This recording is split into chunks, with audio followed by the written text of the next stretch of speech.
Happy Friday Night Live. I have a very old NSYNC song stuck in my head this Friday, and it's like, because it's Friday night, and I I can't harmonize with myself. Just got paid. Money, money, money. That's where we're at tonight. That's where we're at tonight with 90s music. Well, no, let's be generous. That was mid 2000s, early 2000s. It is what it is. I have not even been drinking yet. I have poured the most perfect glass of peanut butter whiskey in my beautiful, beautiful corksicle cup that lets you freeze the ice into a triangle. So this is actually ice frozen into the glass. Why is that hard to say? So I've got all of the things. I'm very excited about this peanut butter whiskey tonight. I really am. I really am. It's so good. And then you can drink it like over the ice. So it's like your own private little ice luge. I'm so excited about it.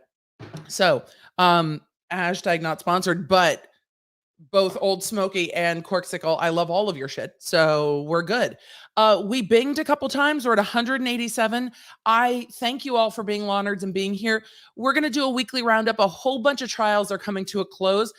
There's a search warrant for Alec Baldwin's phone. Are we shocked? Who's shocked? Tell me who's shocked. No one. No one is shocked. And then we're going to get into a little bit of Twitter sass with a ginned up lawsuit. I stole that from Aldi UK. The funny thing is, Pedro from Brazil, happy birthday. I saw that as it was floating through. So happy birthday. Let me know where you're coming in from, what you're drinking. I saw the text crew is already in here representing. Hello, text crew. So with all of that, what was I saying? Oh, we have a very sassy Aldi UK M&S lawsuit, and then all the trilleriness of Triller and why I think Ethan Klein is going to win this first round in court based on the filings. And we're going to go through those all shade and due respect, and some stuff that's popping off on Twitter with that too. So we're going to do those two things. It's so funny because with Aldi and M&S, look, Cuthbert and Colin, the Caterpillars, were one of my favorite suits that I've covered this year, just because A, we can have some fun with it. B, these are multinational corporations that are fighting it out over trademarks. And yes, intellectual property rights are very important. And yes, knocked off goods are a tremendous problem. But also, the Twitter shade is delicious. No one's going to jail except perhaps Cuthbert. And it's funny, or Colin, someone, some caterpillar, something. And it's just a little bit of fun. But I was meeting up with one of my teammates, Amy, and her husband, Jimmy, and friends from kind of way back in the entrepreneur days. We all met early in 2017. So way back in the day, they were here in Nashville. So I got to hang out. And my friend Amy's husband, Jimmy, was kind of going through my Twitter. He's like, why do you follow Aldi UK? And I'm like, how much time do you have for why I follow Aldi UK on Twitter? So after this stream, I'm going to have to send them the link to what Aldi's up to on Twitter now, because we are going to talk about it because it's fucking funny.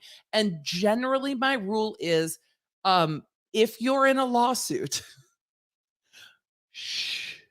just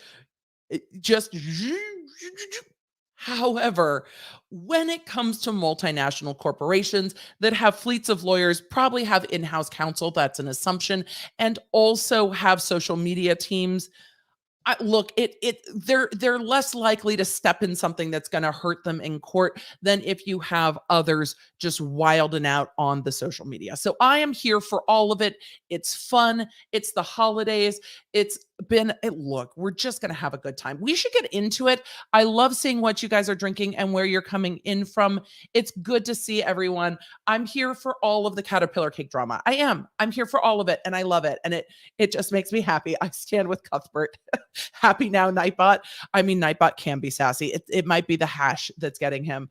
Aldi UK told someone that they needed a BA just to clean their toilets. I mean, Aldi UK is sass. And it's not just sass, it's like pure British sass, and I live for it. So we should roll the intro.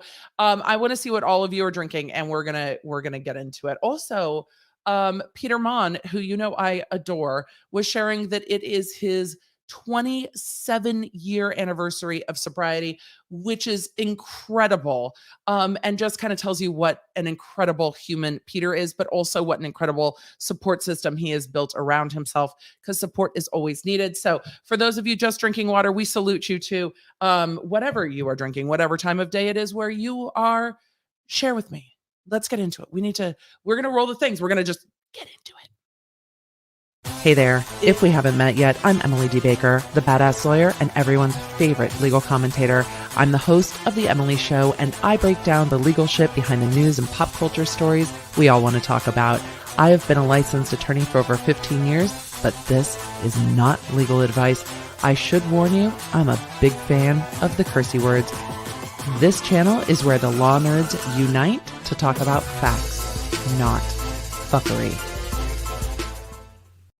Jesse Z's just getting back from archery. Jesse, I wish I was just getting back from archery, but that is one of the things I most look forward to doing over break with my oldest. He and I both shoot bare bow recurve, though he is switching over to Olympic because he is at that age for competing that Olympic makes more sense. But I also want to learn how to do, some other stuff. I might add some Olympic stuff to my bow too.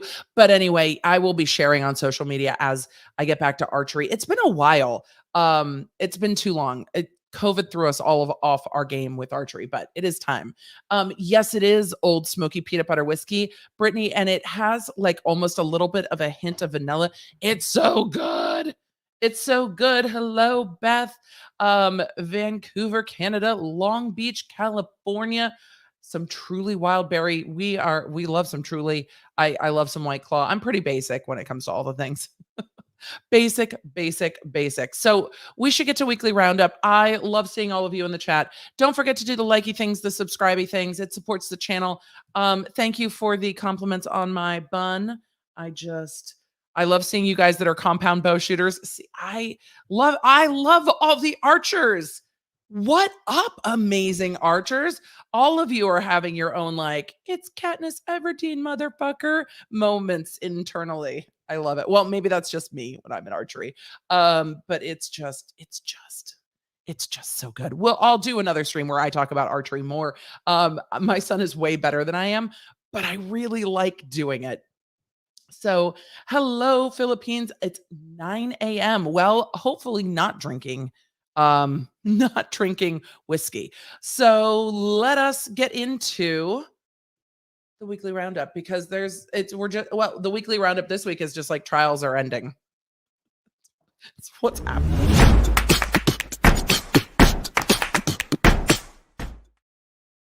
Let's talk about the trials ending. All of them. Everything's going to jury. The Theranos Elizabeth Holmes trial is going to the jury on Monday. I'm not surprised by the closing arguments. I'm really not. So any of you who've been following the Theranos trial, the closing arguments were kind of what was expected. Her defense team said, you know what? She didn't defraud anyone. She believed everything she was told. She really just went down with the ship, and she's being prosecuted, and it's unfair. And the prosecution's like, she was in this company well over 10 years. She was a seasoned executive. She had people around her that she had the power to hire and fire, and she did those things at her own will and direction. And it is fraud, and she did defraud investors. I think that if we see guilty verdicts, it's because the jury I thought the government's evidence was good. I thought they put on a very strong case over 35 plus days of trial, 3 months of trial, tons of witnesses. And I think that they had a very strong case. But then the last witness that anyone heard from was Elizabeth Holmes herself. And Elizabeth Holmes herself. I can't do Elizabeth Holmes's voice. I can't get there, but I can try. But I don't want to sound like I'm mocking, because I'm not trying to mock, but also her voice was so put on, and so badly and annoyingly put on. But Elizabeth Holmes in her baritone voice that she chose to sound more masculine. And she talked about her ex boyfriend, ex COO of the company, Sunny Balwani, encouraging her to act more masculine, to be taken more seriously because of her young age.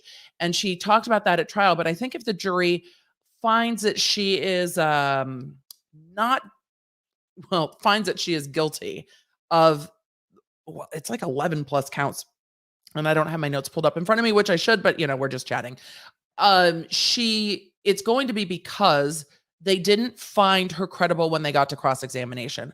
Her story came across very well on direct with her lawyers. Her lawyer asked her a question. She was well prepped. She was very sharp, very precise, very charming, I think, and very well spoken. But then when the prosecution pressed her, there was a whole lot of, "Oh, where did my memory go? Me and Jim Bob Duggar, our memories have run away, and we do not know what is happening, and it is gone. I just don't know. I could have said that. Maybe not. Maybe not. Maybe I could have."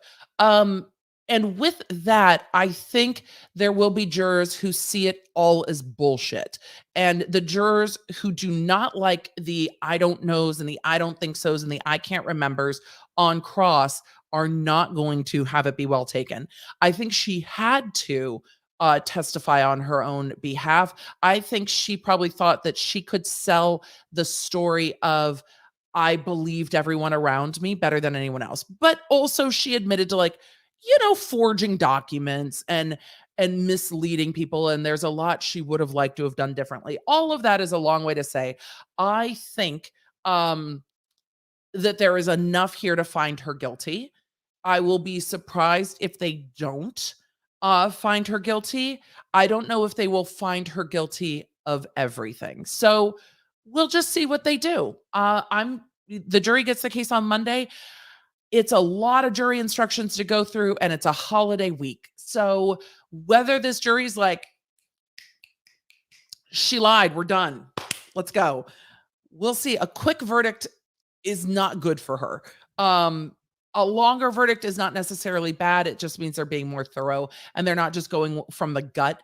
And I've seen juries go from the gut. They come in, they're like, I think they're guilty. You think they're guilty? Yep. All right. What do we got to do? 4-person, you're the 4-person. All right, let's sign it. The fastest verdict I ever got back at the DA's office was about 15 minutes. Granted, it was only one count. And the jury instructions were not intense. It was just a factual, do you believe this happened or not? But yeah, they can come back pretty quickly. The thing that I'm really excited about, though, is that Amanda Seyfried has been cast as talking's hard today, as Elizabeth Holmes in The Dropout on Hulu, and I am ready for all of it. I think this is great casting. I think she look at this. I am so ready for it. I am ready for all of this. I love Amanda Seyfried anyway. She's got skills. Her boobs totally know when it's raining. And it's a Mean Girls reference. I'm sure most of you know that, but I love the details of she's got the bowl of Brussels sprouts, and she's, I think they redid the Fortune cover with her posing for it. And I wonder if, I really want to see when this comes out, if this is the original picture or if they photoshopped Amanda into the picture for consistency. But I am so here for these behind the scenes shots. The ever present green juice. I'm here for all of it. I'm so here for all of it. I am so here for all of it. So, I'm ready for it. I'm ready for The Dropout on Hulu. Are there other tweets? Was that the only tweet? I think this might be the only tweet. Yep, there are not more. But this is how I'm feeling. It's just so good. I didn't want the whole article. I just wanted the pictures. It's gonna be It's gonna be good. I'm ready. I'm ready to watch. I love everything.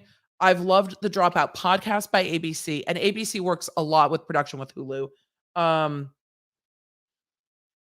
Which we learned from the Jen Shaw Hulu special of it all. But ABC's The Dropout has been so good.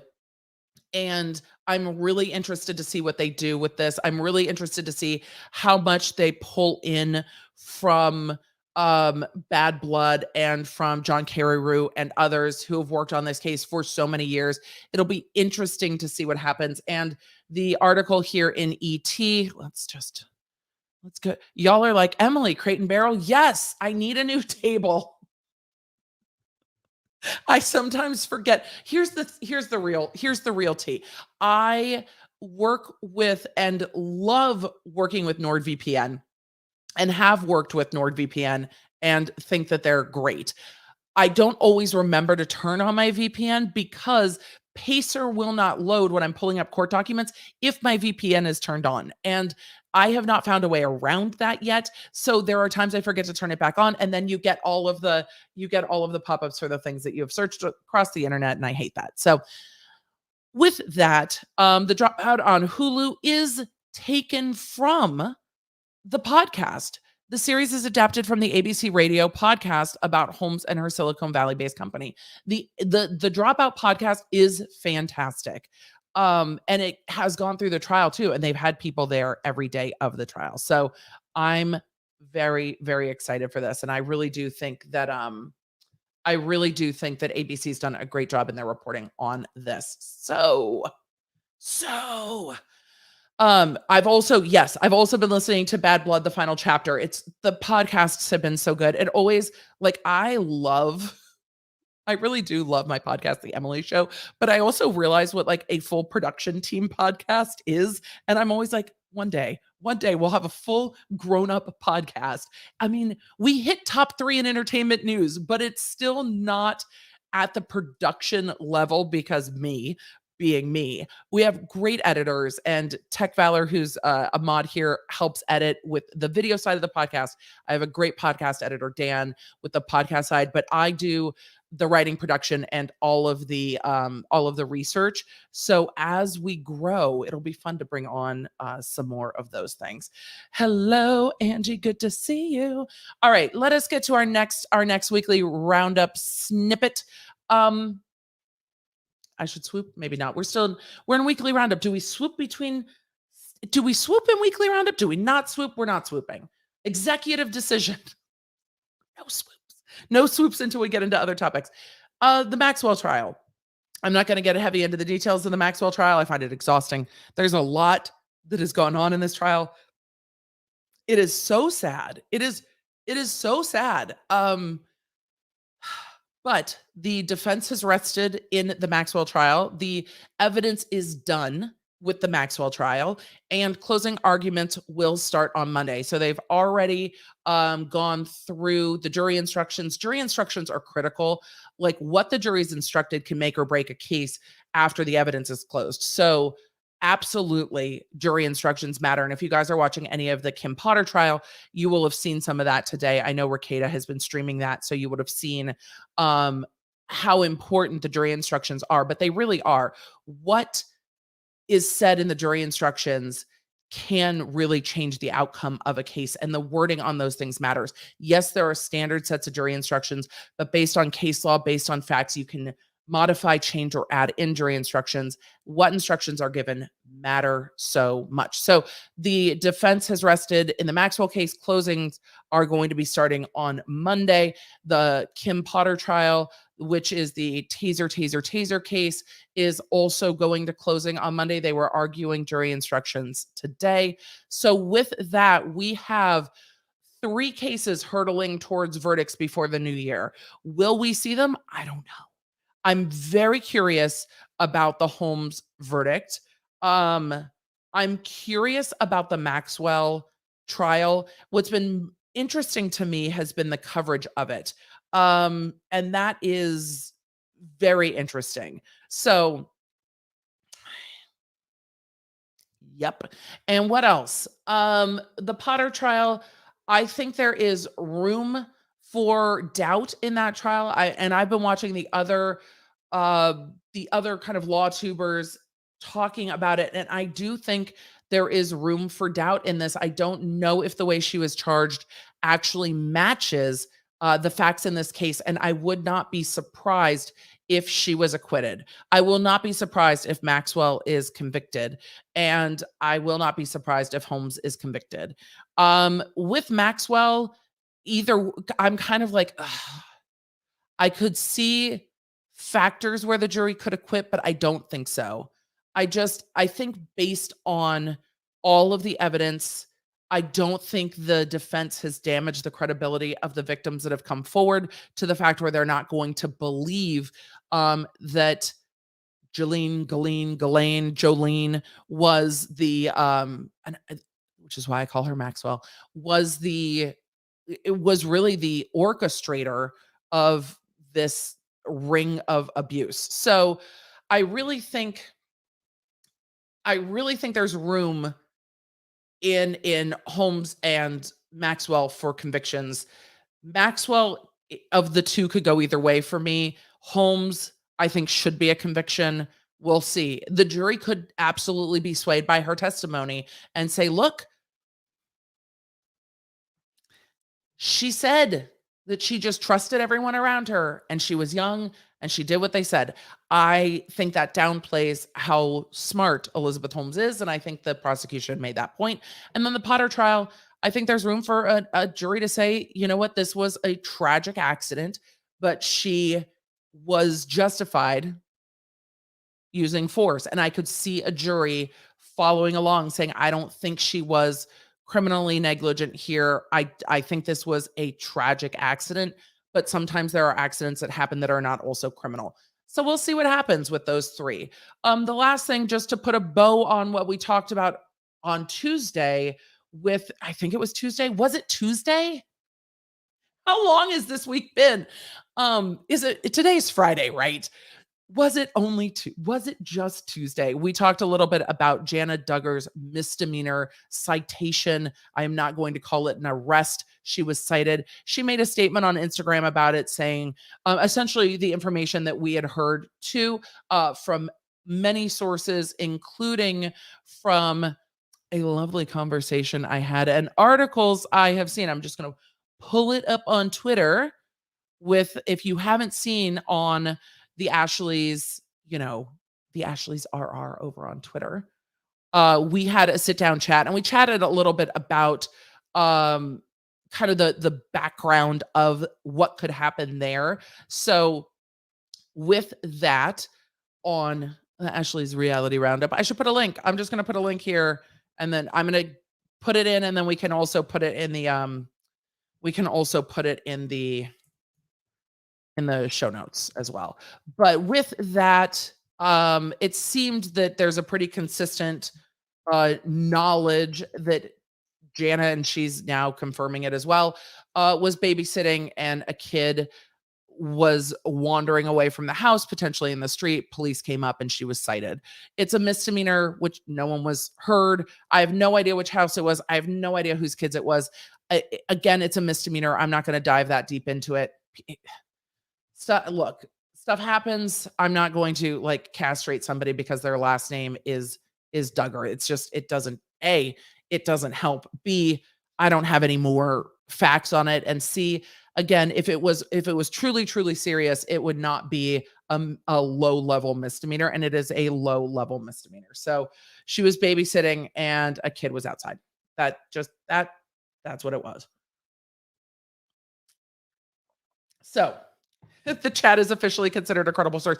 Our chat had lots of good information, and it was confirmed by multiple people that I trust, and not sources that I that I disregard. So it is what it is. Some have said she fell asleep. Some said she didn't. I'm not getting the kind of the gossip of it all is not really what we cover here, because it's not helpful, and I don't think it lends helpful conversations. I just don't. So that's kind of a roundup on the weekly roundup. Because we had touched on it, I didn't want to move past it without just addressing that she did address it on Instagram. I should just read her. I screenshotted. Y'all, I'm learning, because there's been too many times I've gone back to find something and it's been gone. I've gotten burned one too many times by dirty deletes now that I've actually started screenshotting shit when it's been brought to my attention. But let me see. Where how long has this week been? How many screenshots do I have? Oh, I need to share these. I need to share the screenshots of like my YouTube did like a YouTube roundup.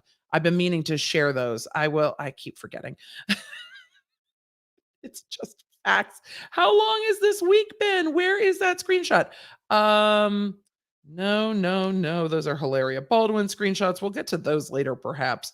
Where did it go?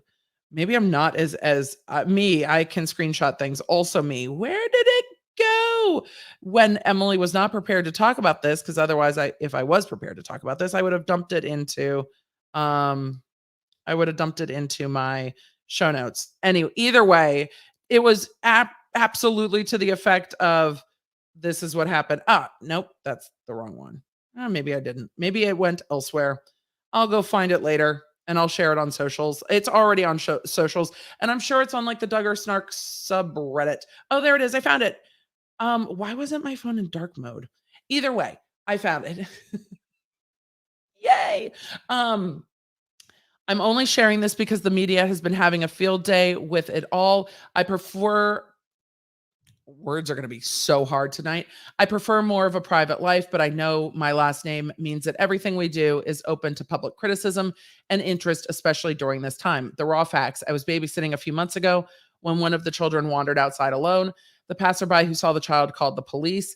This resulted in a written citation, as well as a follow-up with child welfare, who concluded that it was an accident and that the child was unharmed, which is why it's a misdemeanor.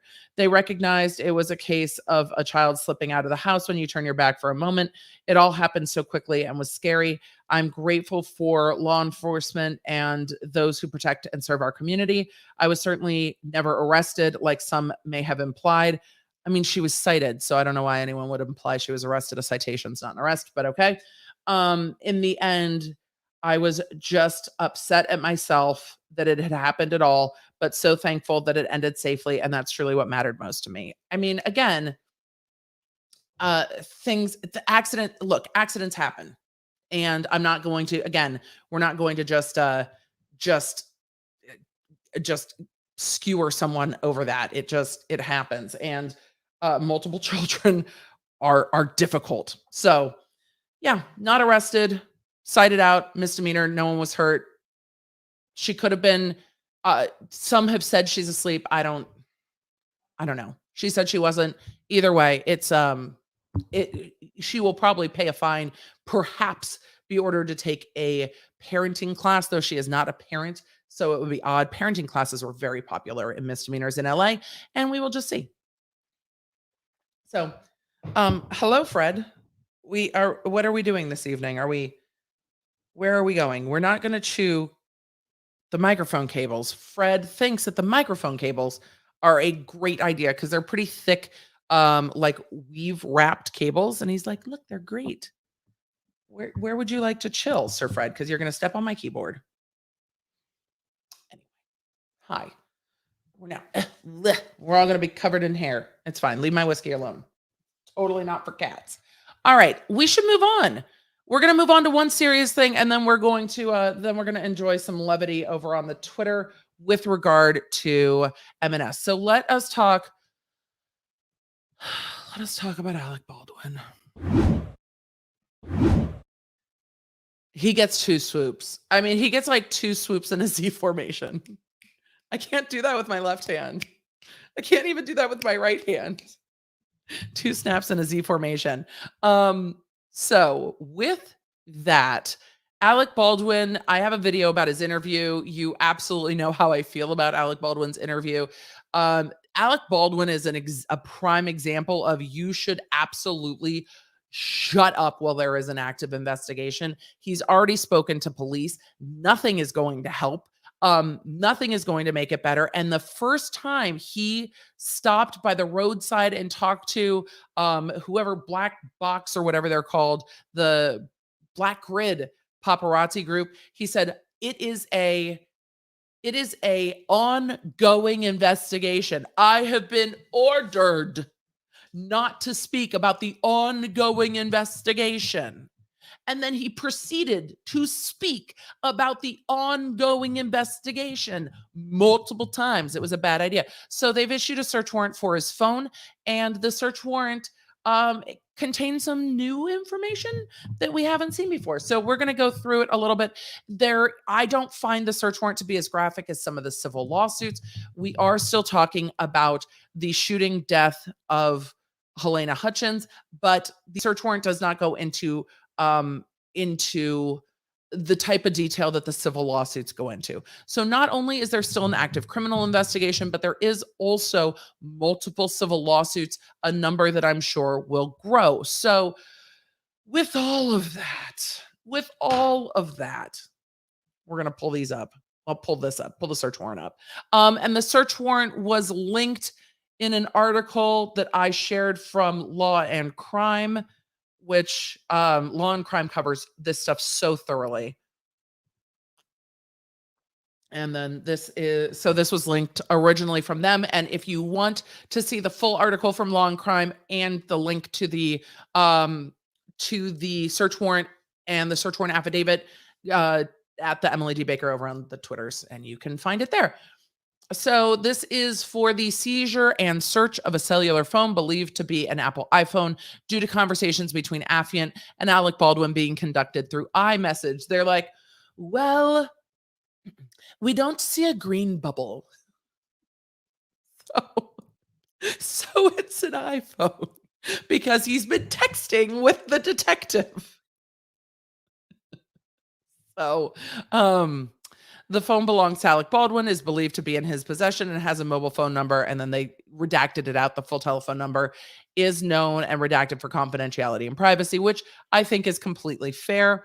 They are asked, and I'm sure they've already seized this, because this would have been executed on the 16th of December. Well, was that yesterday? So much has happened. Was this just yesterday?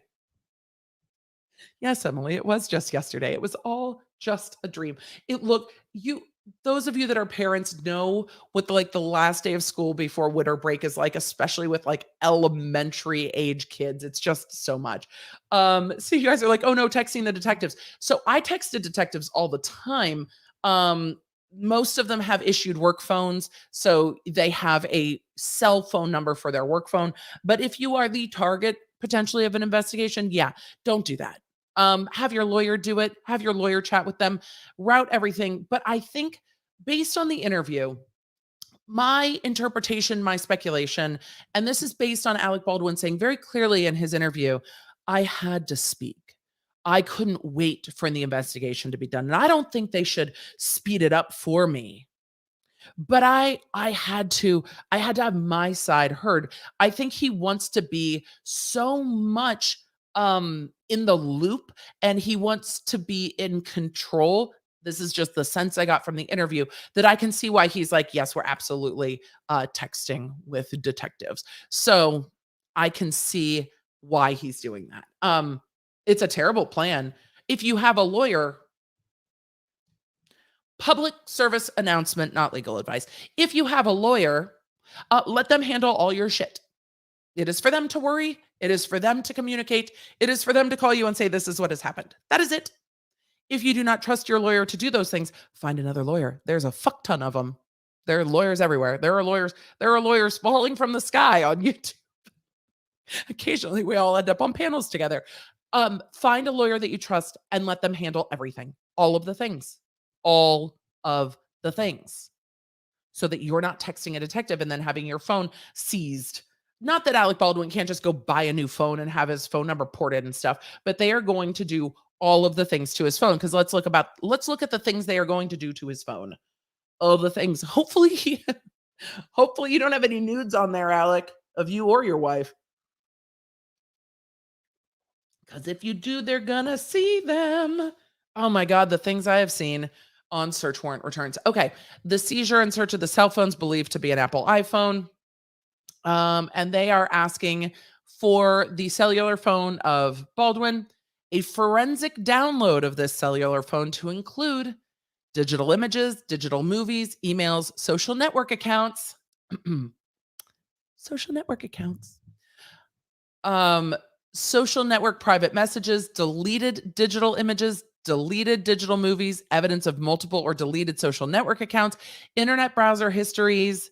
What is he doing?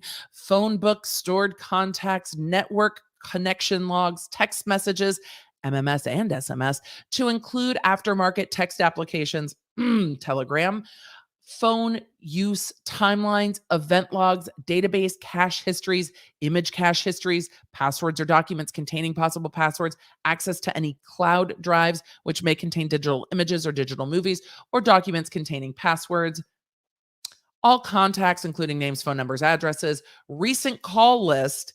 That will display all recent phone numbers that have called the cell phone. Look, this is just them getting the phone. This is them getting the physical phone. This is not, they will also subpoena his cell phone carrier, social media networks, and all these things. So they will connect these different ways. The chat is like, nudes, Emily, what?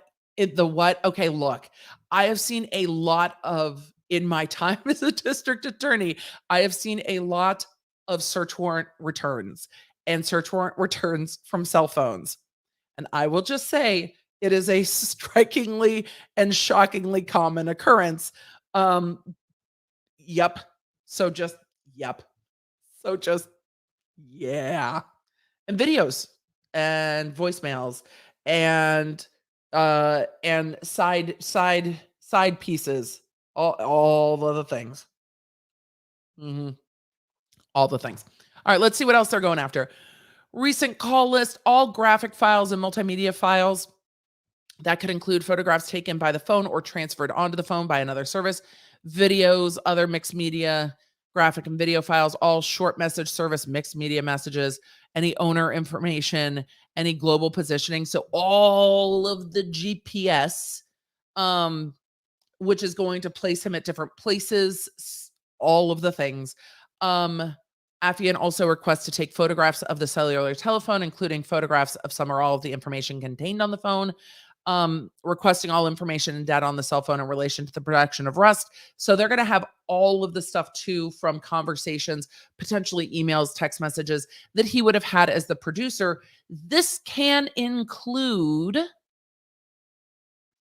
any conversations he had about safety on the set, emails about safety on the set, photos he was sent about safety on the set, concerns people had about safety on the set, concerns people had about the weapons misfiring. This is going to include all of that, and I think give them a more full picture of what he knew.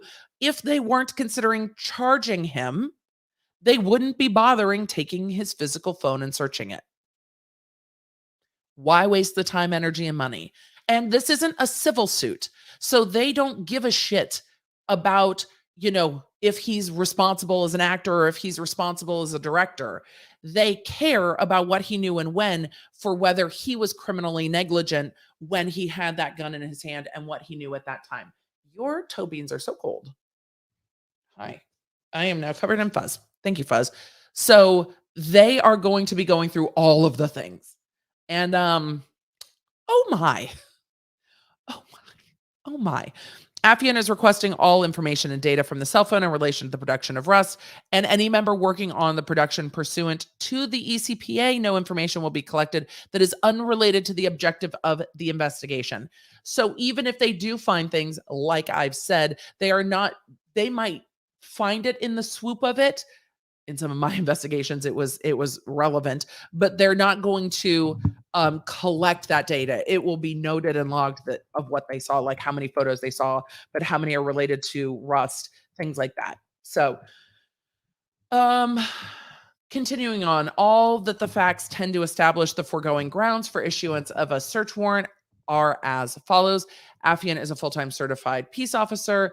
Affian is aware that suspects, victims, and or witnesses may document information relating to crime on computers and or other forms of social media. And this is just their background. And then we get into the investigation. On Thursday, October 21st, 2021, Santa Fe received a call from 545 Bonanza Creek Road in Santa Fe County in reference, Fred. I was petting him and he drooled. drooled. I've never had a cat that drooled. He drooled on my hand while I was petting him. Come here. You are over here, please. Thank you. We're just gonna sit down. Thank you. An initial call came in at approximately 1:48 p.m. An individual by the name of Mamie Mitchell, and we've covered her civil suit on the channel. She was the script supervisor. She is the one who called 911. While listening to the 911 call, Mamie advises that they need an ambulance at Bonanza Creek Ranch due to 2 people being shot on a movie set accidentally. The dispatcher then transfers her over to medical dispatch, and she advises the medical dispatcher that help is needed immediately due to people being shot by a quote unquote prop gun. Santa Fe County deputies respond to the scene and advise that there was one female with a gunshot wound to the chest and a male with a gunshot wound to the stomach shoulder. The female, identified as Helena Hutchins, was transported to the University of New Mexico by care flight, which is consistent with everything else we know. The male, identified as Joel Souza, was transported to St. Vincent Hospital by the county medics. While Affiant was conducting interviews at Santa Fe County Sheriff, Affiant being the officer that's writing this affidavit, it was discovered that Helena passed away at UNMH due to her injuries, which is consistent with what Baldwin said in his interview. So we are going to point out the things that were consistent. It's consistent that he said he was being interviewed when he was told that she had passed, though it's clear from the civil lawsuits that those who stayed with her until she was care flighted out suspected that that was going to be the result. So let us get back into this until Fred steps on the keyboard. Fred. Hi, darling. Affiant interviewed multiple people in reference to the incident, including to include the armorer, Hannah Gutierrez Reed, the gun handler, Baldwin, and the assistant director, David Halls. And I have said since the beginning of this that those are probably the 3 that are going to be looked at for potential criminal liability. And that is still what I think. Just because you've got the AD is the one who handed Baldwin the gun. Baldwin's the one who had the gun and I believe fired the gun. He says accidentally discharged the gun. And then the armorer who was in charge and responsible for the gun. During Hannah's interview, she said the morning of the incident, she got to work and got the guns out. She advised her coworker helped her out with the morning tasks. She advised that after they retrieved the guns, they took them to set. She said that while on set, she dummied the guns up with dummy rounds, end quote. Hannah said they got on set around 7:30 a.m., but didn't dummy the gun until a short time before lunch. Hannah advised that and this is the first we've seen of what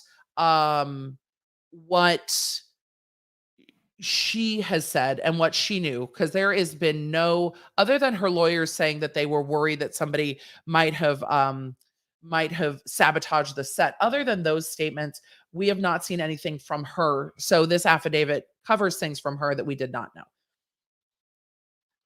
So continuing on, Affiant asked Hannah if she loaded the gun after lunch, to which she stated it was already loaded before they went to lunch. She advised, quote, "We had the gun the whole time before that and nothing happened. And I wasn't in there and they weren't even supposed to be pulling the hammer back." So it's again stating that she was not on set inside the church when this scene was being rehearsed. The officer asked Hannah to clarify where the guns were located before lunch, to which she responded they were inside with the camera crew, and she was hardly allowed inside due to COVID precautions. It seems that she would be the one that you would absolutely need if you were doing anything with the weapon. It seems that you would want the person in charge of the weapons to be, there, perhaps, one would think. I understand COVID precautions, but also one would think that's the person you would need and somebody else would be outside. Let's see, that's after lunch. Hannah said at one point Dave Halls had the gun when he was sitting in for the shot. She advised she handed off the gun to Dave while he was sitting in, and this handoff occurred after lunch. She said the last time she was asked when the last time she loaded the guns was, and she advised she loaded the gun with 5 dummy rounds before lunch. She stated there was one round that wouldn't go in. So after lunch, she took the cleaner, cleaned it out, and put another round in. which brought the total to 6 rounds loaded in the weapon. She described the gun as being a long barrel Colt 45. She advised that they went to lunch at 12:30, and after they came back, she and Sarah took the guns to set. She said the guns were all in bags at this point. We saw images of those shared by people, and describe the bags to look like socks. I don't know what that means, but we saw the bags with the guns kind of sticking out of them and talked about that in another episode, and where people were saying the guns were not always locked up. She stated that the guns were checked on set. However, she didn't really check it much, the firearm, due to it being locked up at lunch. Hannah said after she did the check, she put in the last round. Hannah advised a short time later she remembered she could hear the gunshot, then heard people calling for a medic. She said that she did see Joel on the ground and asked if it was the gun, to which Dave responded it was the gun that went off. I mean, I'm sure she heard it and knew it was a gunshot. Because when you hear a gunshot, if you know what a gunshot sounds like, you know it's a gunshot. I think even when people don't know what a gunshot sounds like, you kind of know it's a gunshot. And everyone inside that small church would have heard that very loudly. They had no ear protection. It would have been very, very loud. And that's what is said in the civil lawsuits. Let's see. Hannah said she checked. Hannah said when she checked the gun after the incident, she checked the cartridge, which would have been the one fired, and said the first one she pulled out didn't have that, pointing to the projectile and to the bullet. I feel like there's probably a name for that she would know.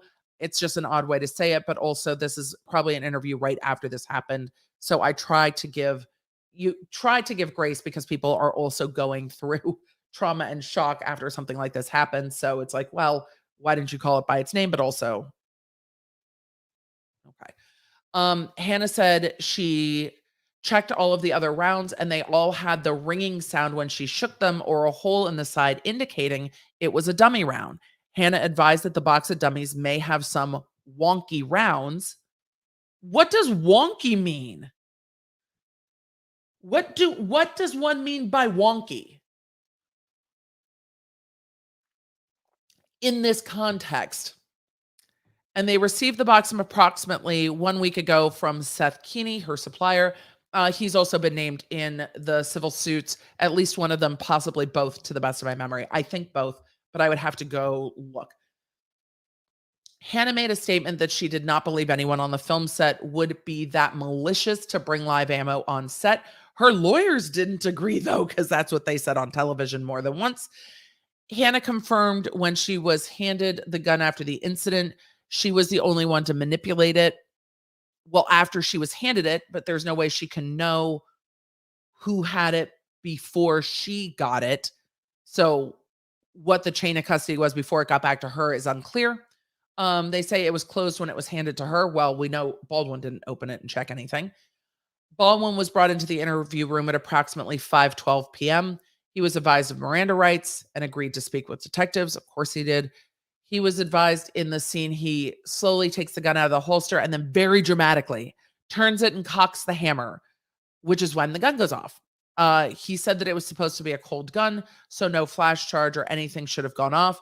He said all the rounds in the gun were supposed to be cosmetic or dummy rounds. He advised that when the gun went off, he could recall Helena going down to the ground and Joel Souza starting to scream. He didn't say in this that he thought that she fainted because he would have heard the giant gunshot. But this is consistent-ish with him saying he very dramatically turns it and cocks the hammer, which is when the gun went off. It's consistent with a little bit to what he said in the interview.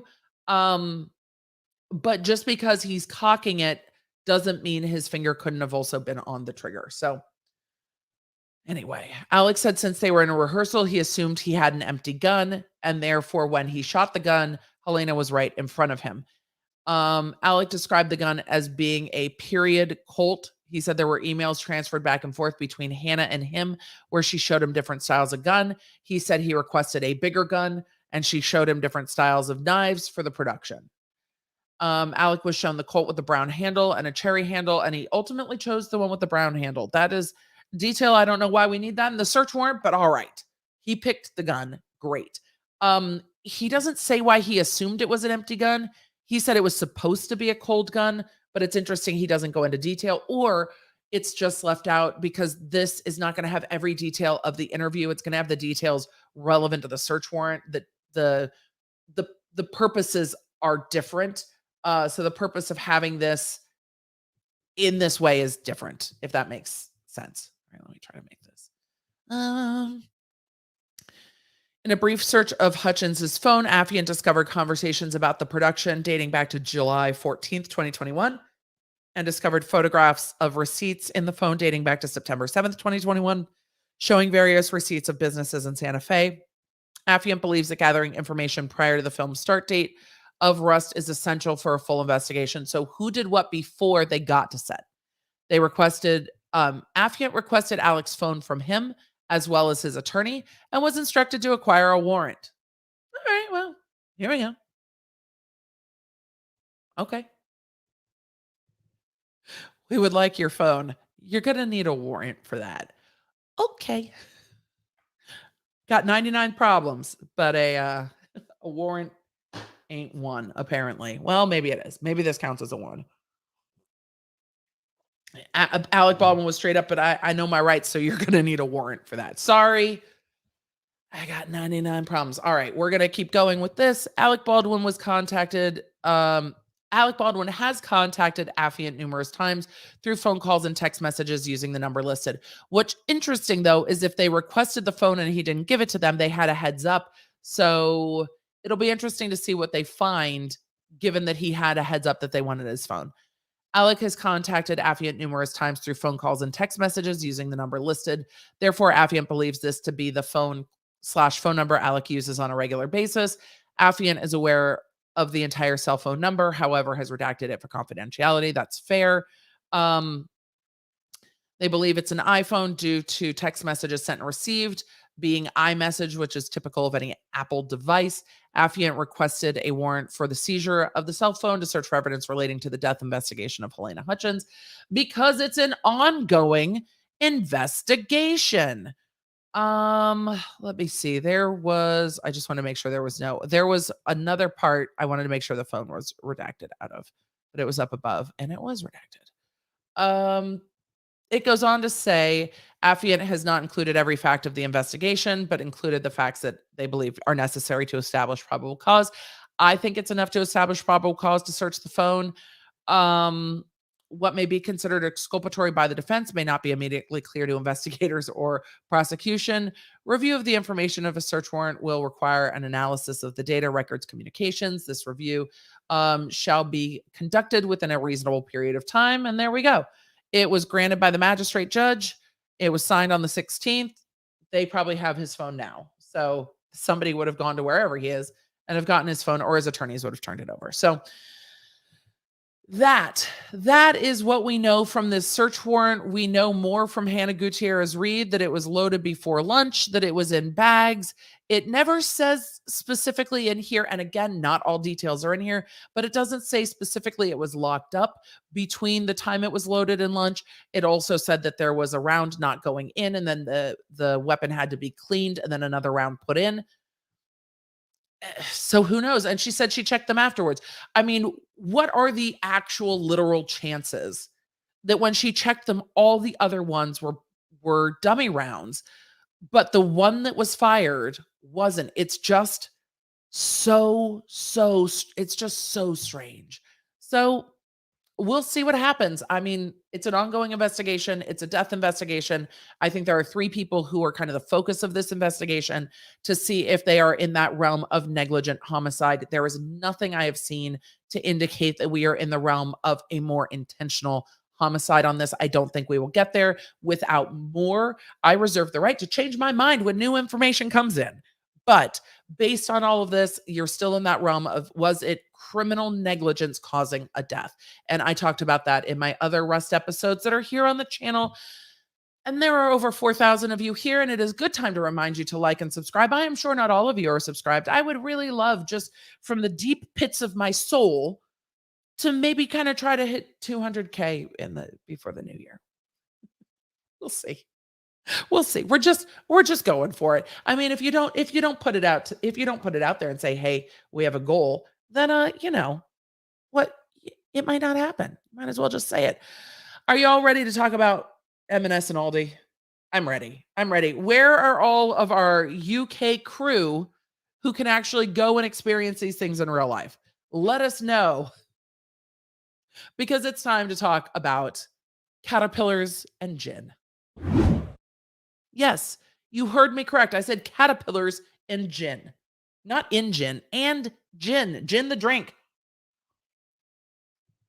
I was talking about this today on the Instagram that my husband and I are not big fans of gin, and a lot of you were like, "We love gin." Look, you don't have to like the things I like to drink. It's fine. It's totally fine. I'm not saying you can't like gin. I'm just saying I don't love gin. So, with that, I think we have to do a little I need a sound effect of like the Bill and Ted's like doodle-doo, doodle-doo, doodle-doo.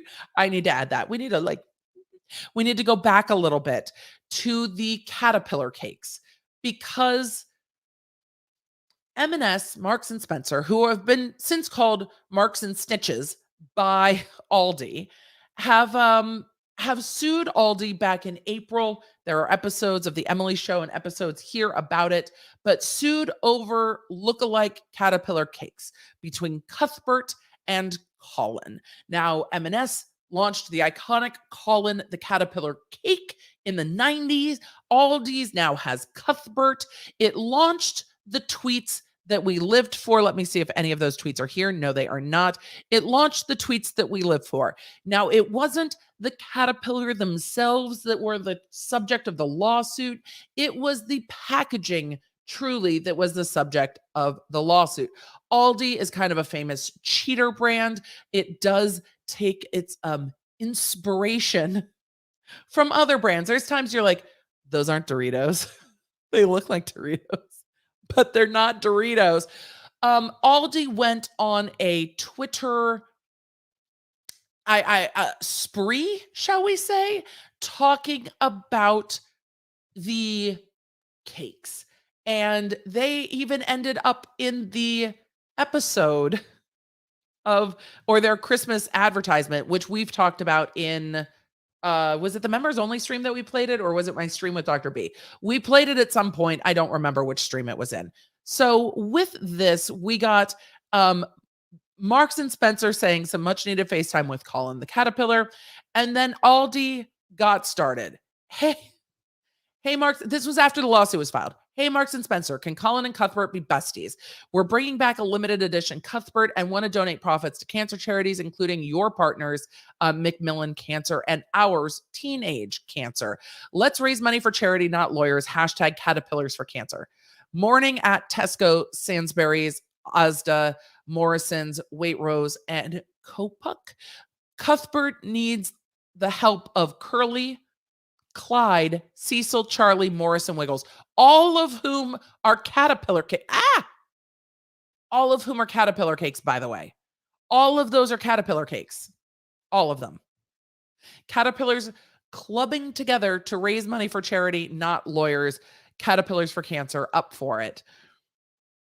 And then we get free Cuthbert Caterpillars for Cancer. And M&S had said, hey, Aldi, we love a charity idea. Colin's been a big fundraiser for years.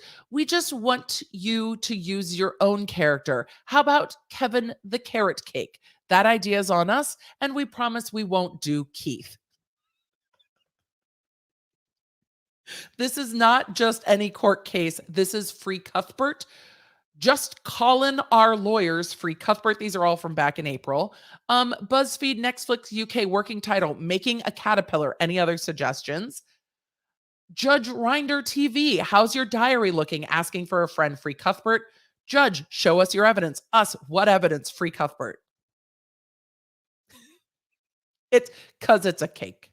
Because it's a cake. The original and the best OG Colin. They also styled Cuthbert to look like, let's see if we can get to it, to look like he had bars on Let's see if that no, it's not gonna take us all the way to April. But they had one with the box with literally like jail bars on his box. And instead of saying like serves 6 to 12, it said serves like 6 to 12 years.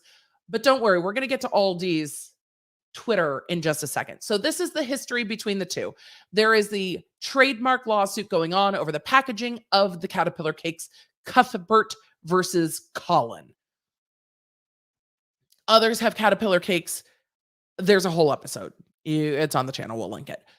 But now there is a new lawsuit over gin, and not just any gin, but gin that's in like a snow globe bottle, which apparently is something that was introduced by M&S last year that was shockingly introduced by Aldi this year. So M&S is salty about this, and Aldi took it as an opportunity to head over to Twitter. So let me show you what the gins look like, and then we will get into the Twitter of it all. These don't seem as close, personal opinion.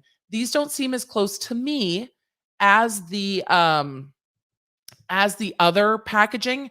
Oh my God, Daily Mail. Okay, we're Daily Mail. We can't with the advertisements. Okay, this is the blood orange gin.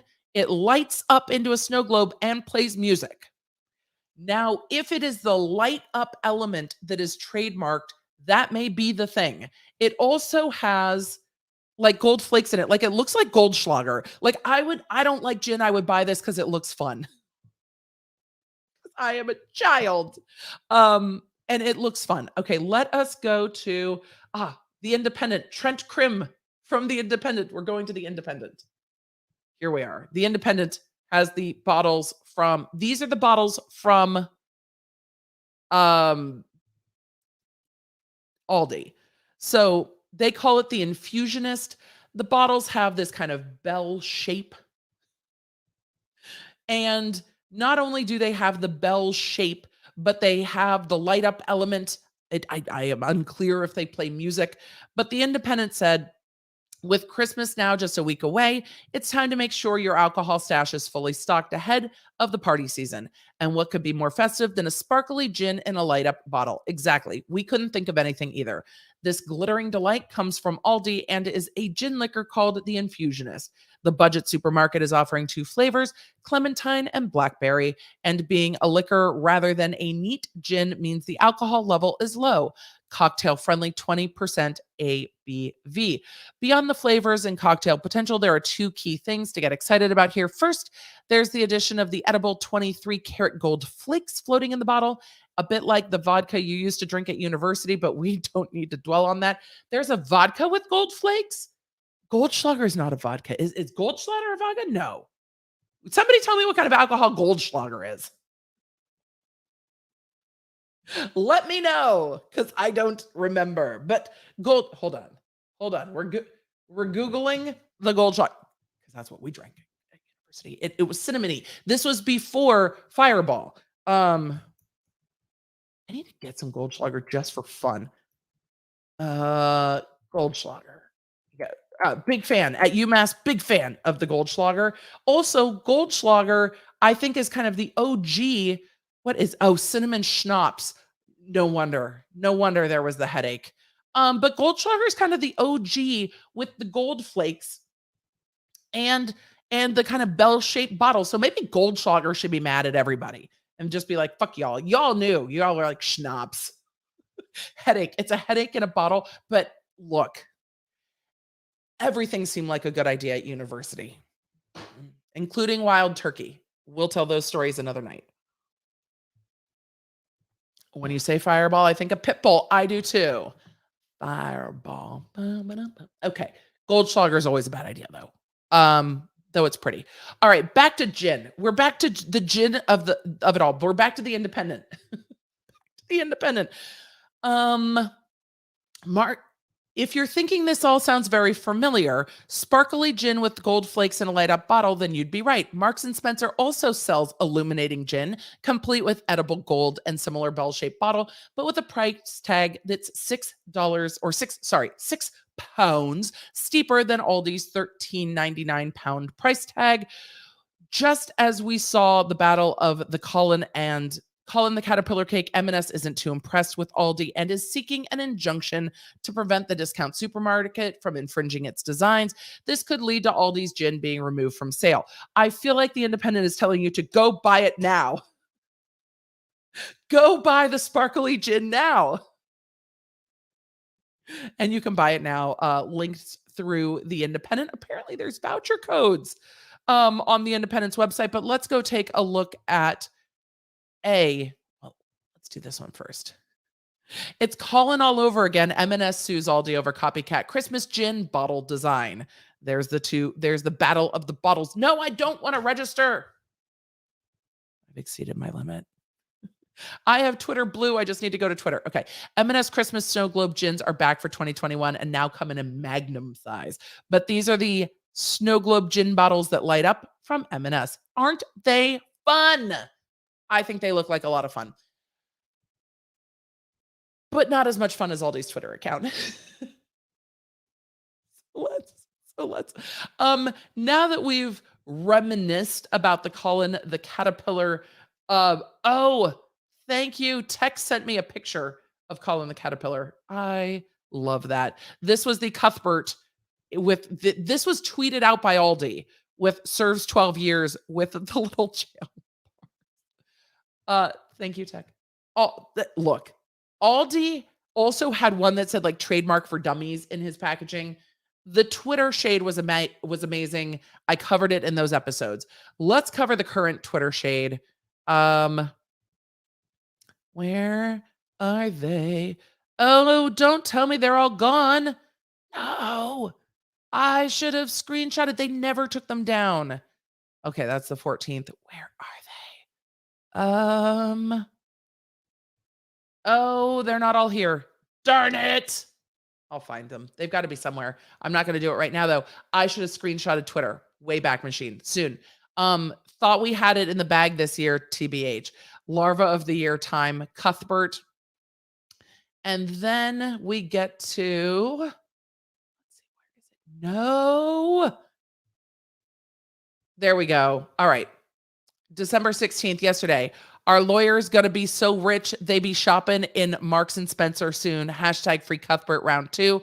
Sharing the BBC News story, M&S versus Aldi round 2. First it was cake, now it's gin.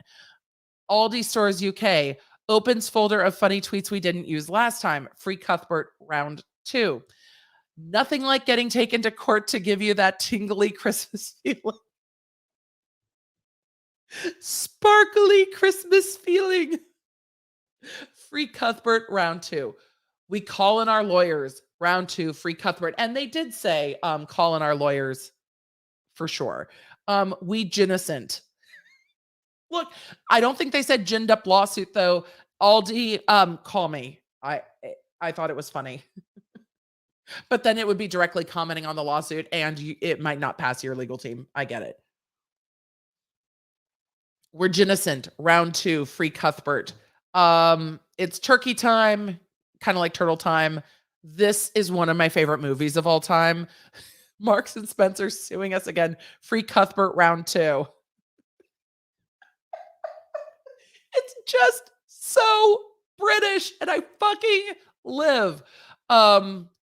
Narks and Spencer more like it. Free Cuthbert round 2. Marks and Spencer sues Aldi for copying Christmas gin just months after.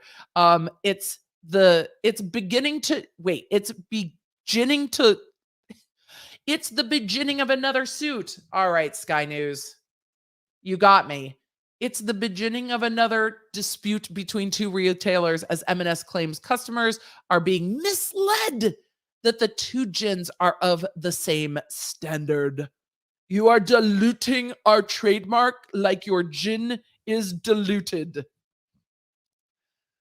M&S is suing Aldi for allegedly copying its light up gin just months after retailers call them the Caterpillar Row. or do I say row? M&S court papers claim Aldi's Gold Flake Blackberry and Clementine are strikingly similar to its own product. Several features it says are protected, such as the bottle shape, the integrated light feature. That's what I was wondering about, the integrated light feature, gold leaf flakes, and winter forest graphic. Winter forest graphic. Both gins come in bell-shaped bottles with a light in the base that highlights edible gold flakes. I want a light in the base bottle of something. Can we just make more of them? Can we just put a light in the base of everything? It sounds glorious. Colin, here we go again. Free Cuthbert round 2. Bad boys for life.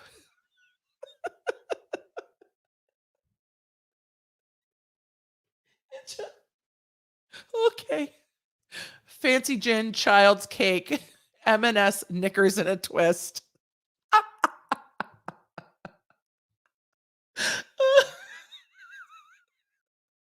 Okay. Child's cake. They feel very strongly about their intellectual property rights. And look, intellectual property theft is not funny if it happens to you. But also, everything else has been way too serious. Menacing music plays, free Cuthbert round tune. You wouldn't download a sparkly gin. Can you tweet from jail asking for a friend?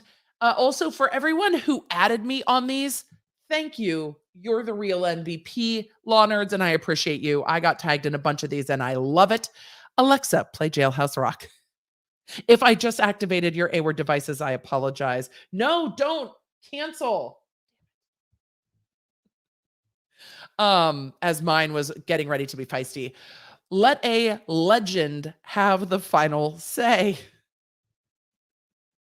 M&S, 20 pounds, Aldi, 13 pounds, and then the 2 bottles.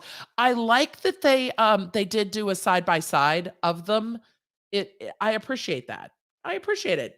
Well done. Well done. Oh, man. Oh, man. Oh, man. We're calling it a night.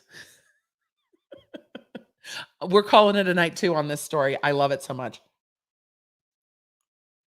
Look, the social media team at Aldi is fucking killing it, and it's hilarious.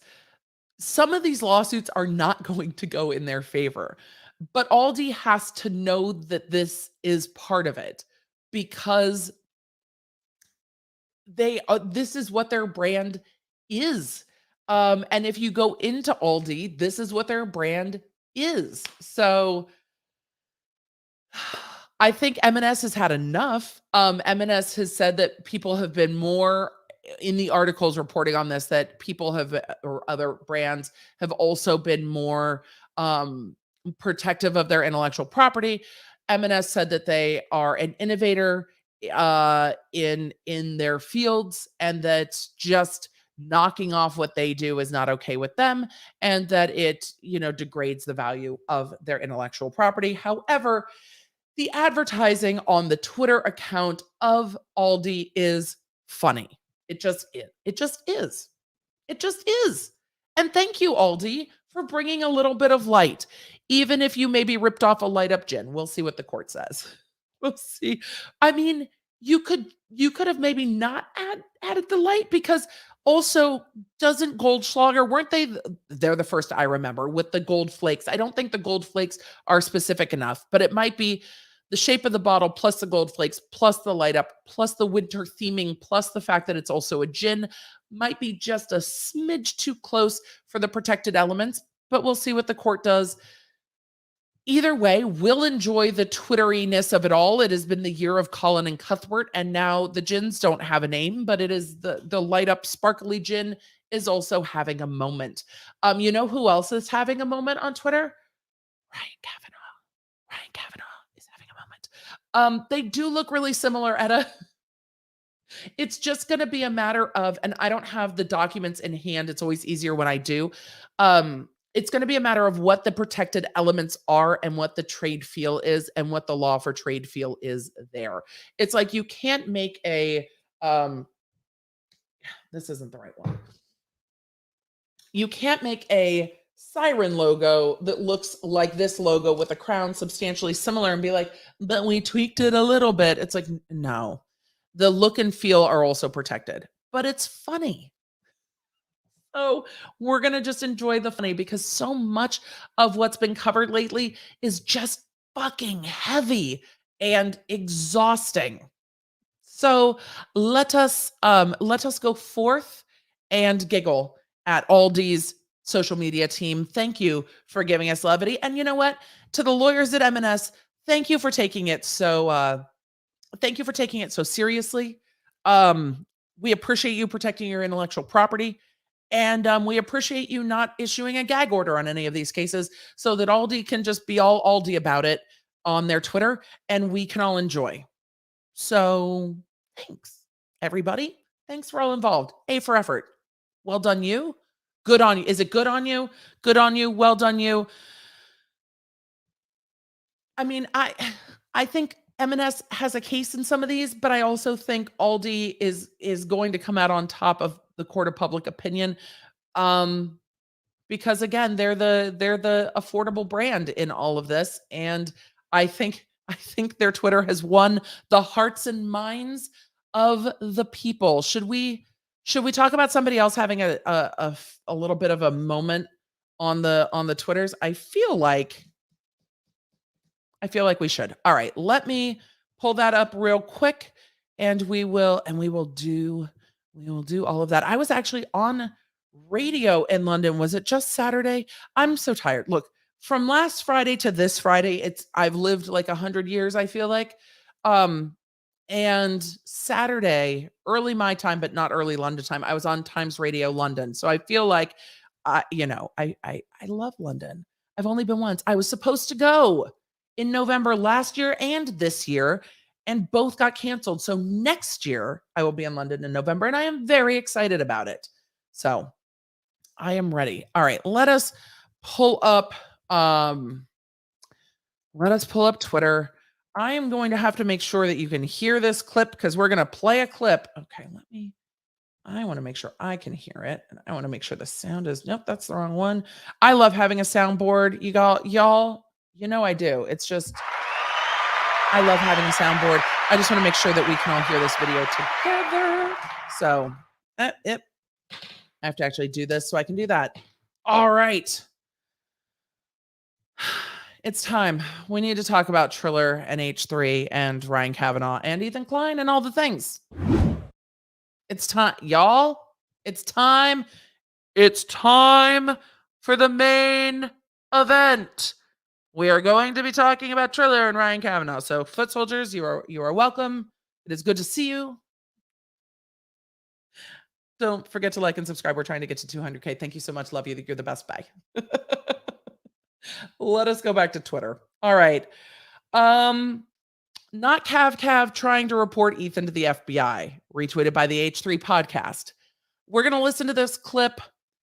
I have some thoughts about this tweet before we get into what is happening in court, not with Ryan Kavanaugh, but with the other lawsuit. I will do this, and then we're going to do a road so far. So let us, hold on. I think we can hear, but this is Ryan Kavanaugh's official Twitter, verified. The H3 podcast inciting violence, hate. Ooh. What are we missing? What are we missing? I mean, is the violence the hate and threats? Or is it violence, hate, and threats?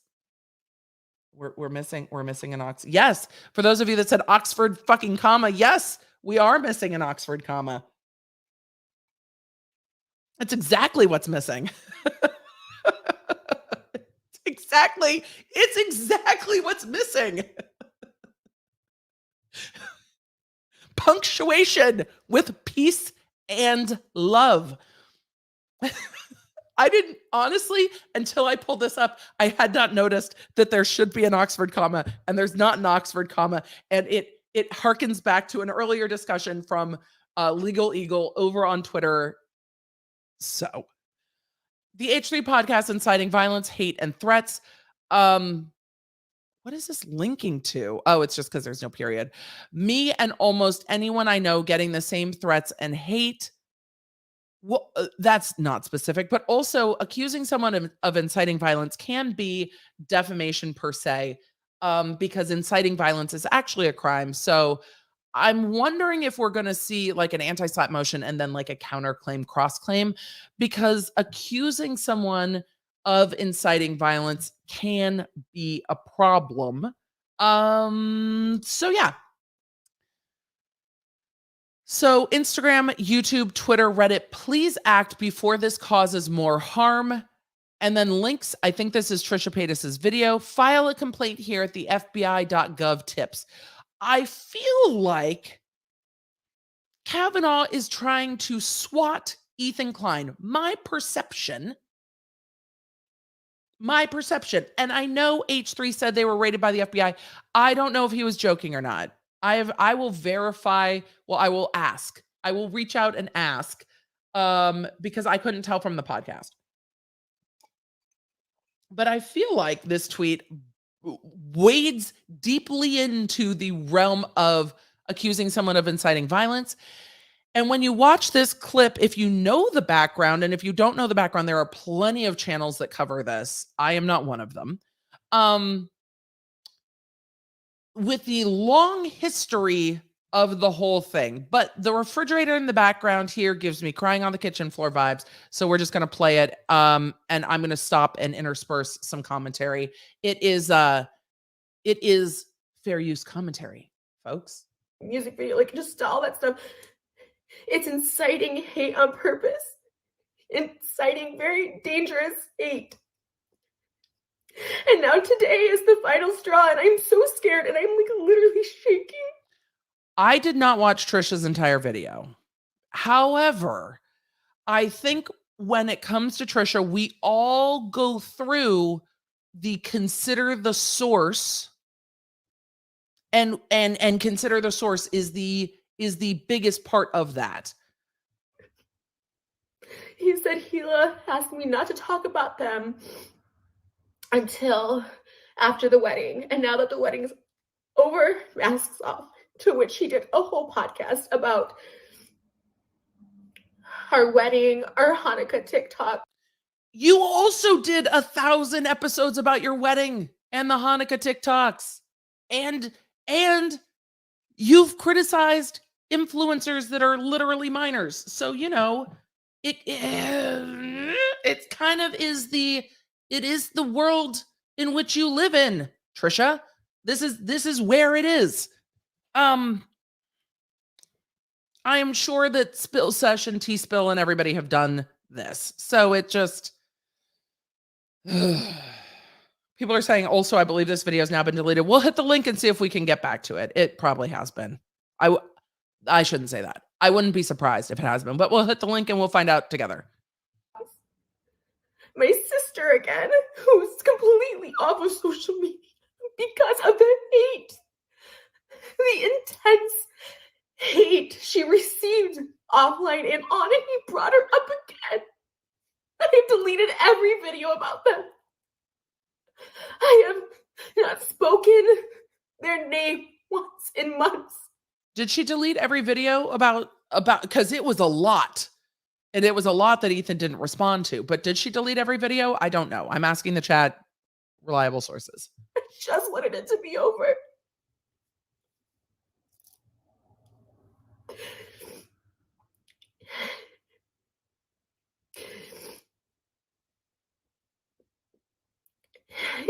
Also, Kavanaugh, if this is the world, if you want to be in the YouTuber world, just get a channel.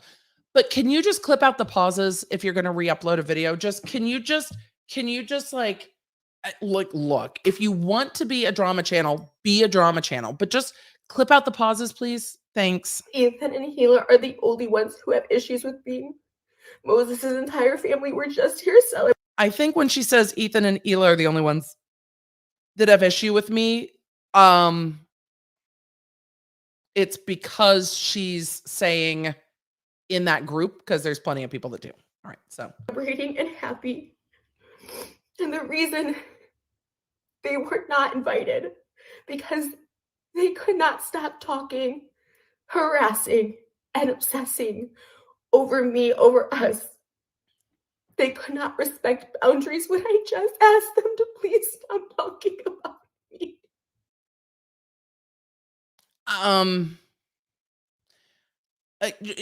Trisha does not listen when people ask her to stop talking. So we're just saying.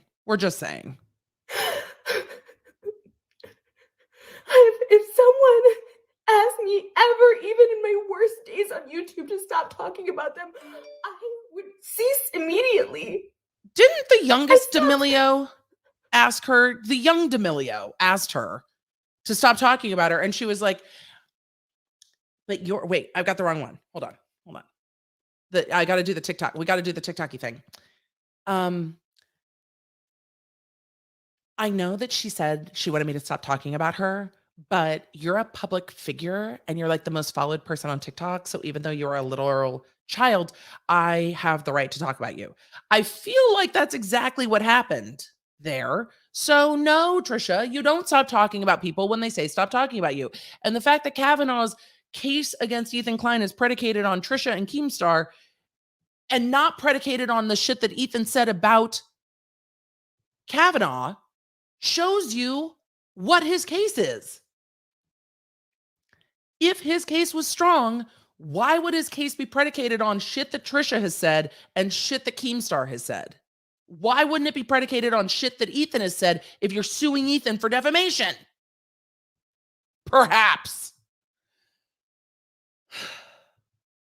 Okay.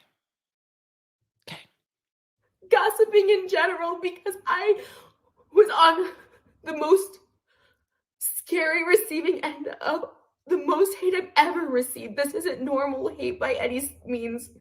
Yeah, the internet can suck. People disliking me and fandoms upset with me. It can. And people upset with me. But they hate. Death threats are always bad. Don't do that. Now it's coming back. Okay, here's the thing. At the beginning of this is what really the point is. Like, just stall that. We're going to ride it back. It's inciting hate. Here's the thing. She doesn't say what's inciting hate. And we're going to go back to say what's inciting hate. Here's the thing. Just all that stuff. It's inciting hate on purpose. Inciting very dangerous hate. Okay. And now today is the final straw, and I'm so... Trisha's opinion that something that's been cut from this is inciting hate. But Kavanaugh doesn't say Trisha accuses Ethan of inciting hate. This doesn't say former podcast co-hosts accuses H3 of inciting hate. That's not what Kavanaugh did. What Kavanaugh said is H3 podcast inciting violence, hate, and threats. Not it's alleged, not former podcast co-host alleges, not Trish alleges. No, he's making a direct statement. And even with Trish's statement, it's not clear what she is referring to because it's not said. It's not said. The beginning is clipped out. So we don't have what is being alleged that is, quote, inciting hate and violence. There's nothing clipped. And I'm imagining that all of you are, the video is gone. So we don't know. So now you've got Kavanaugh putting himself in a position where he is making this assertion, not saying that it's an assertion being made by Trisha, but saying that it's an assertion that he is making. So Kavanaugh's making the assertion, not that it's being alleged by someone else. And that is the difference between the two statements. And the fact that Ryan Kavanaugh doesn't understand that that's the difference between the two statements is why we're in this position in the fucking first place, because there's no understanding between the difference of saying this was alleged about someone by someone else, business partner alleges Ponzi scheme, versus the H3 podcast is inciting violence, hate, and threats without an Oxford comma. It's the fact that he can't understand why those two things are different is why he's getting the marching order or giving the marching orders, I'm assuming, to his lawyers that were going after this defamation suit from Ethan saying things that are protected, in my opinion. Why just also missed opportunity on the tweet to say former co-host alleges that the H3 podcast is, quote, inciting violence, hate, and threats. It's also just a lost opportunity. I don't think Kavanaugh is familiar with this game. I don't think Kavanaugh knows how the internet works. And I think that this tweet is probably already been saved and downloaded by the H3 podcast and their lawyers. But I feel like this is going to end up into the litigation because I feel like this tweet is defamatory. Literally in the defamation per se realm of accusing someone of a crime, as opposed to taking it as an opportunity to say, okay, fair's fair. You're going to say my business partner alleged. All right, well, your ex-business partner / co-host alleges. But why just throw into the mess in a way that leaves yourself potentially vulnerable and lying and then turned off comments, which is so interesting. Only a few got through, it seems, but they can't get rid of the ones that got through. I guess more than a few got through before comments were turned off. So look, it is just not. There was a missed opportunity. But also I think it hands Ethan and his company a potential counterclaim on a silver platter. And again, the fact that he doesn't see the difference between the two is why we're here. I really genuinely think, based on this tweet, that Kavanaugh doesn't see the difference between your ex-business partner alleged this versus him just stating it. And they're so different legally. Like, just they're just so different. So let us get to what Triller's up to. Because remember, Kavanaugh is suing Ethan in a defamation case in Los Angeles.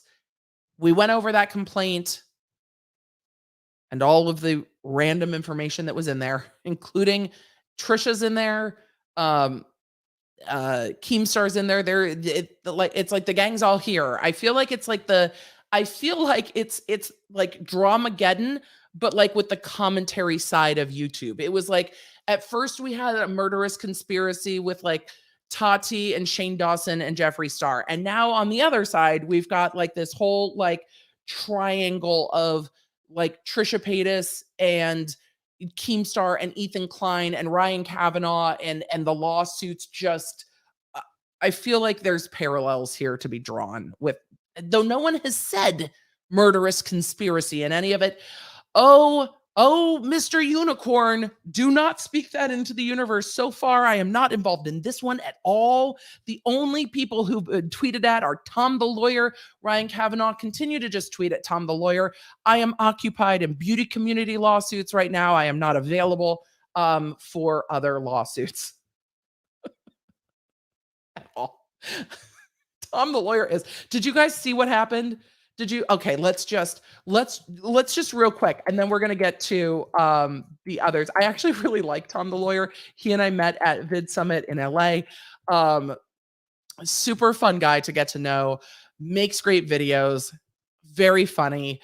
But Ryan Kavanaugh also had things to say about Tom, who's actually, look, to be fair to Tom, is still a working attorney, is, co-counsel on lawsuits with regards to the plaintiffs in Astro World. He does like catastrophic injury law, and he also makes funny YouTube videos. So Attorney Tom, apparently Ryan Kavanaugh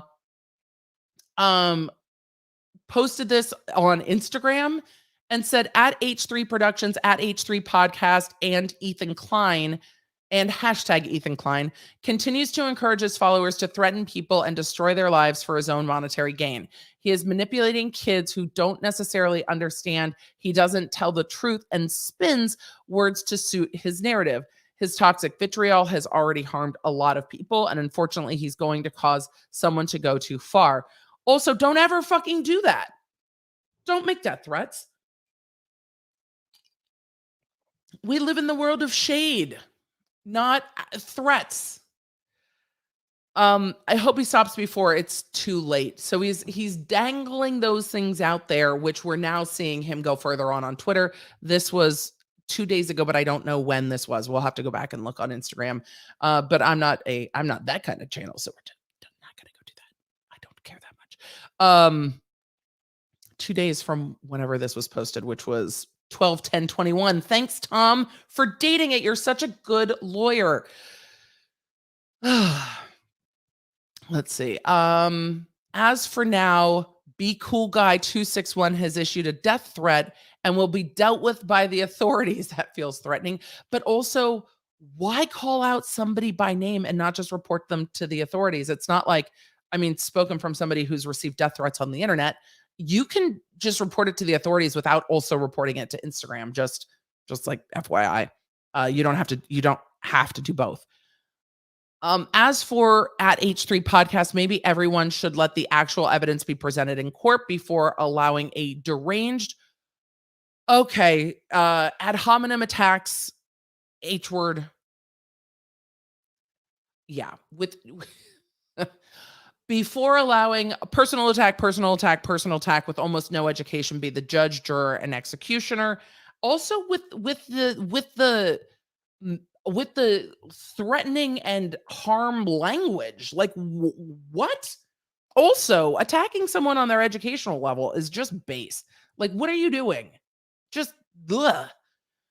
Why at H3 Productions sponsors allow this? Oh, now we're going for the sponsors at Magic Spoon Cereal and at Adam and Eve SA pay to allow this illegal activity to occur where he illegally pirated the show. He promotes the law firm at Attorney Tom, who is now acting like a disinterested party? Who is now acting like a disinterested party? Who was always a disinterested party, but okay. This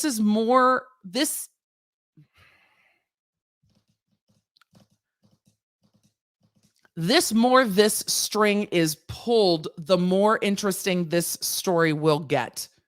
Don't come for someone's educational level and then have typos, though. I'm just saying it's not a good look at all. But also, coming for Tom the lawyer who made a video about this case makes no fucking sense at all. And I don't, okay, we'll go see what Tom said. But also directly going after the sponsors is so interesting because Kavanaugh has gotten himself into some stuff. You guys can Google and read the articles. And people are like, okay, do it or don't. But all right, try to go for the sponsors. Cool. I don't think Adam and Eve give a shit. As a sponsor, they seem pretty cool. And I bet Magic Spoon Cereal also probably doesn't give a shit. So Tom says, as of today, 12/10/21, I have never met or spoken with at H3 Podcast or any of their agents. I simply made a video expressing my opinion about Ryan Kavanaugh's defamation lawsuit against Ethan Klein, and now my professional credibility is being questioned, which also, look, the reason I don't respond when people come for me is I don't have clients. I don't answer to anyone. I get to choose my own adventure. I am Merida over here. I get to pick my destiny. But Attorney Tom is an active practice. So saying that he is being manipulated or promoted to run a narrative can actually be defamatory, and can actually be reputationally damaging. So throwing those accusations around can be hugely problematic. Tom goes on to say, as I said in the video, there is an open invitation to Ryan Kavanaugh or any member of his legal team to come on my channel for an interview if they wish to discuss the case and educate me as to why they think my opinion is incorrect. Edit for anyone confused. Ryan said, quote, he promotes the law firm at Attorney Tom, who is now acting like a disinterested party, question mark. I believe it is intellectually dishonest to equate H3 talking about my opinion as, quote, promoting my services. I do not work for H3. I was not paid by H3 to make a video. I have no relationship with H3. I simply made a video providing my legal analysis. Right? Because it's dumb. The Kavanaugh defamation suit is dumb. And it's got tea. And, if Kavanaugh didn't want the lawsuit to be talked about publicly, first of all, he wrote an article about it. Second of all, he promoted his own lawsuit, which kudos. He said, this is why I'm suing. He wrote an article that provided me no clarity about the lawsuit. And then he went in to throw a whole bunch of, his lawyers, throw a whole bunch of YouTube back and forth drama and comments about Keemstar's penis. What did he expect would happen? That people wouldn't look at the lawsuit and talk about it? Because I think that's what he wanted to have happen. Because why else put all the shade in there? If you don't want people to talk about it, then you just say, hey, this is what I think is defamatory. Here's a lawsuit. We've read plenty of lawsuits that are boring like that. So then came for Attorney Tom. Oh, and Attorney Tom's like, no, I'm a working lawyer. What you're not going to do. I would love to see Attorney Tom. And it's the same with me. I've always look, if your lawyer wants to send me their side, my emails are open. A lot of lawyers don't take me up on that. Some do, but not all do. My email's public. It's on all my social medias. So whenever attorneys want to send me what they think, I will say, is this a public statement? Okay. But I generally just don't care about sides. I say it how I see it. I read the lawsuits, and if I think a particular side is dumb, I'm going to say this is a dumb argument. I don't think this is a good argument. I don't think this is good legal precedent. I don't think this is actually defamatory. But let's get to Triller.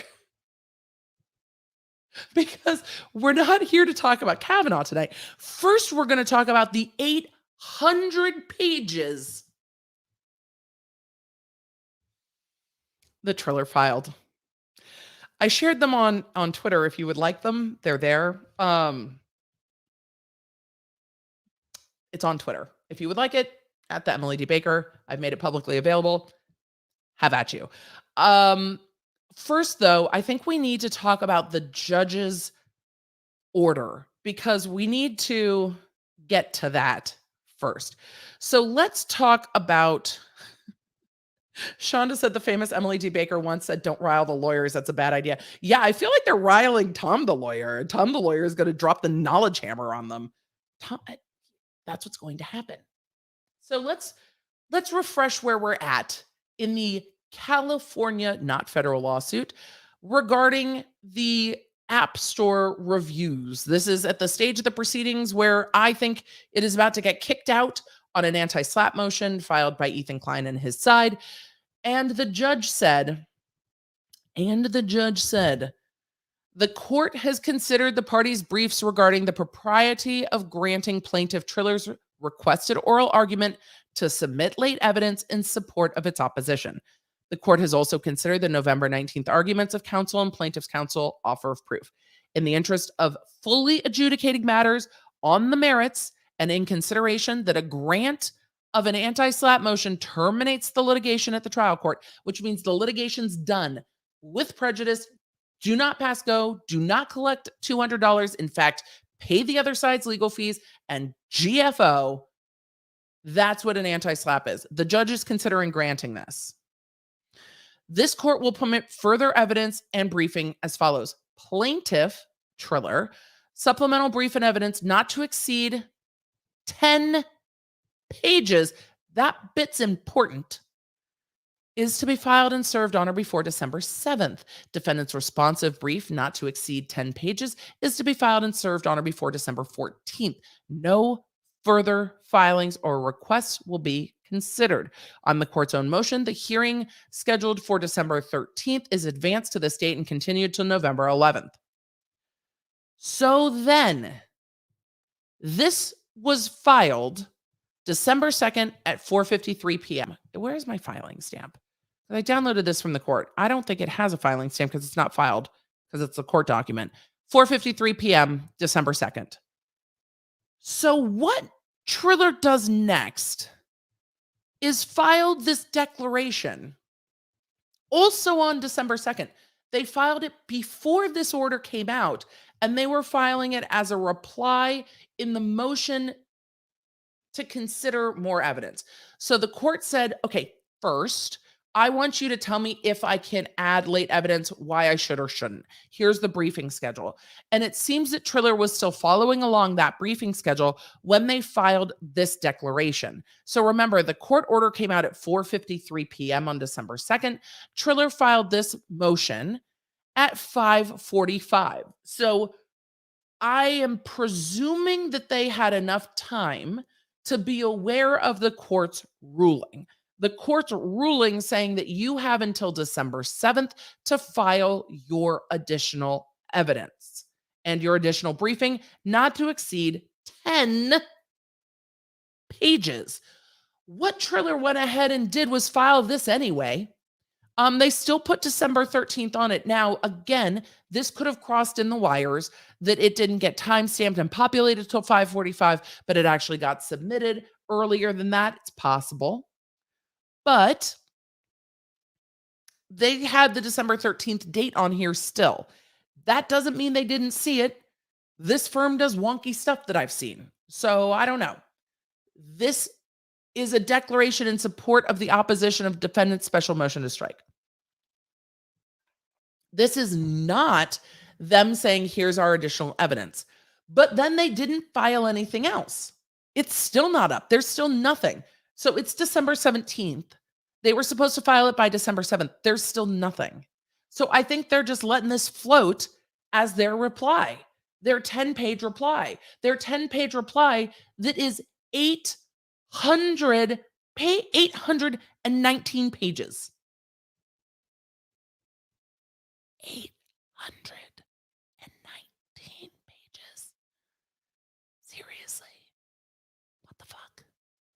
So for those of you that have been around for a while, I worked as a research attorney for 2 judges out there in Stanley Moss Courthouse, where Brittany's case has been. And if I had gotten 800 pages when I asked for 10 pages, first of all, I would have yelled at my colleagues and been like, who in the fuck did this? I hate them. And then I would have said, I'm reading 10 pages. And then I'm going to the judge and saying, Your Honor, you asked for 10 pages. Counsel filed 819. I'm just going to read the first 10. We cool? And the judge would have been like, yep.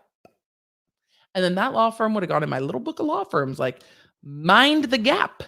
Mind the gap. I can't with this law firm. So 10 pages is what we're going through. No, I'll show you what's on the others, but that's why I put it on Twitter. If you wanted to go through it at your own leisure or for your own amusement, sure. Let us see what Darren Traub has said in their declaration. Darren is an attorney. Great. In Georgia and New York, and am general counsel for Plaintiff Triller Inc. Okay, not a California attorney. However, the firm is California attorneys, so probably don't need to be pro hoc vice, but thanks for clearing it up. We need lip gloss for this. We're just.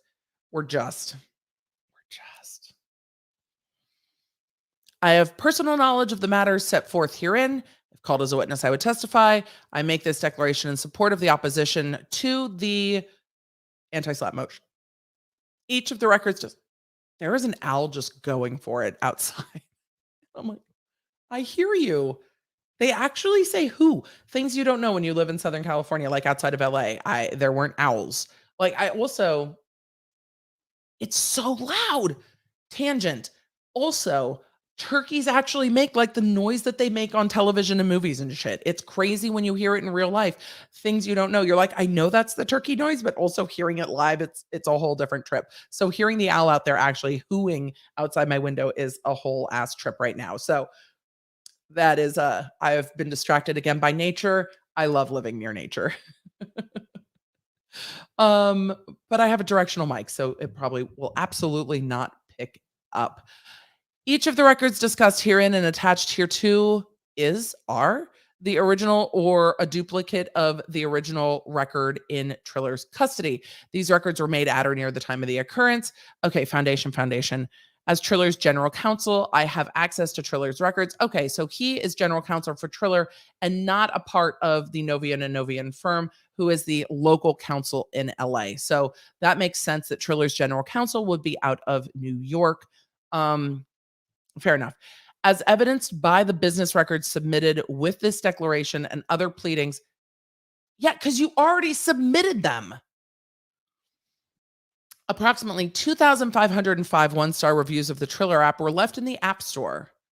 These approximately 2,005. Well, is it approximately or is it not? Approximately 2,505 one-star reviews comprise a staggering 51.5% of the approximate 4,868 total reviews left for the app in the Apple Store during the same period.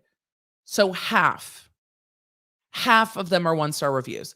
Attached here too is Exhibit A, which has already been attached, is a true and correct copy. This came in other motions. The App Store log contains a tab entitled App Store Review Data that contains, among other things, the date, time, author, subject, text, body text, and number of stars left for each rating. The subject text and body text reveals that an overwhelming number of the one-star reviews use the same terms and phrases employed by defendant in their published videos attacking Triller, including but not limited to Harvey Weinstein, Ponzi scheme, flipped. It was flipped. They called it an inversion issue, but actually it was flipped.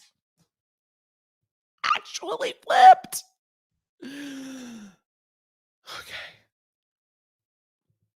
Bad company, Ryan or Cav. Okay, Cav is fair.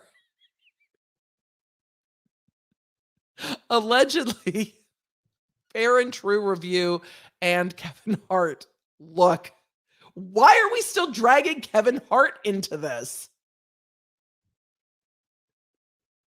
Why? Does Kevin Hart know? Has anyone told Kevin Hart that he is being dragged into this? Like, if Triller promoted their app using Kevin Hart's name, image, and likeness and did not have authority to do so or an agreement to do so with Kevin Hart could have sued them. We've gone over those lawsuits where celebrities have said, you're using my name and likeness to promote your product and I didn't authorize you to. Actually, we need to go back and go over the lawsuit going on with the movie that I think is Kavanaugh's production company with regard to not having a likeness release for Terrence Howard, because you have to have a likeness release. So if they were promoting the app using Kevin Hart and Kevin Hart didn't agree, they could have been sued by Kevin Hart. Also, if you say Kevin Hart's on an app and he's not on an app, is it false advertising? I don't know. And they've already said that there was an inversion issue. Also, that clip went around the interwebs because Bryce Hall or whoever said it. I don't remember who said it. Someone said it. Your thing is flipped. I don't remember who. Look, I'm old and all of the TikTok floppy haired teens literally all blend together in my brain. Many of the one-star reviews explicitly reference Ethan Klein, the H3 podcast, and or defendant's foot soldiers. Thank you, Noah Beck. I mean, apologies, Noah Beck. I'm very old. All you youngins kind of blend together in my brain. The App Store log also contains a tab entitled 6.24 one-star chart, showing that there were sudden, sharp, and substantial increases or spikes in one-star reviews left for the app in the App Store on July 2nd and 3rd, July 8th and 9th, July 29th and 30th, or 29th through 31st. These spikes correspond with defendant's publication of videos attacking Triller on July 1st, July 2nd, July 8th, and July 29th. The tab entitled 6.24 one-star charts demonstrates these spikes did not occur absent defendant's publication of the videos attacking Triller. How? How does it demonstrate they did not occur absent the defendant's publication? How? Just how do you prove that? The App Store log contains another tab, 1 and 2 stars, demonstrating that there were spikes in 2-star reviews left for the app in the App Store on July 2nd and 3rd, July 8th and 9th, and July 29th through 31st. So they're trying to correlate the reviews to the publications of the videos.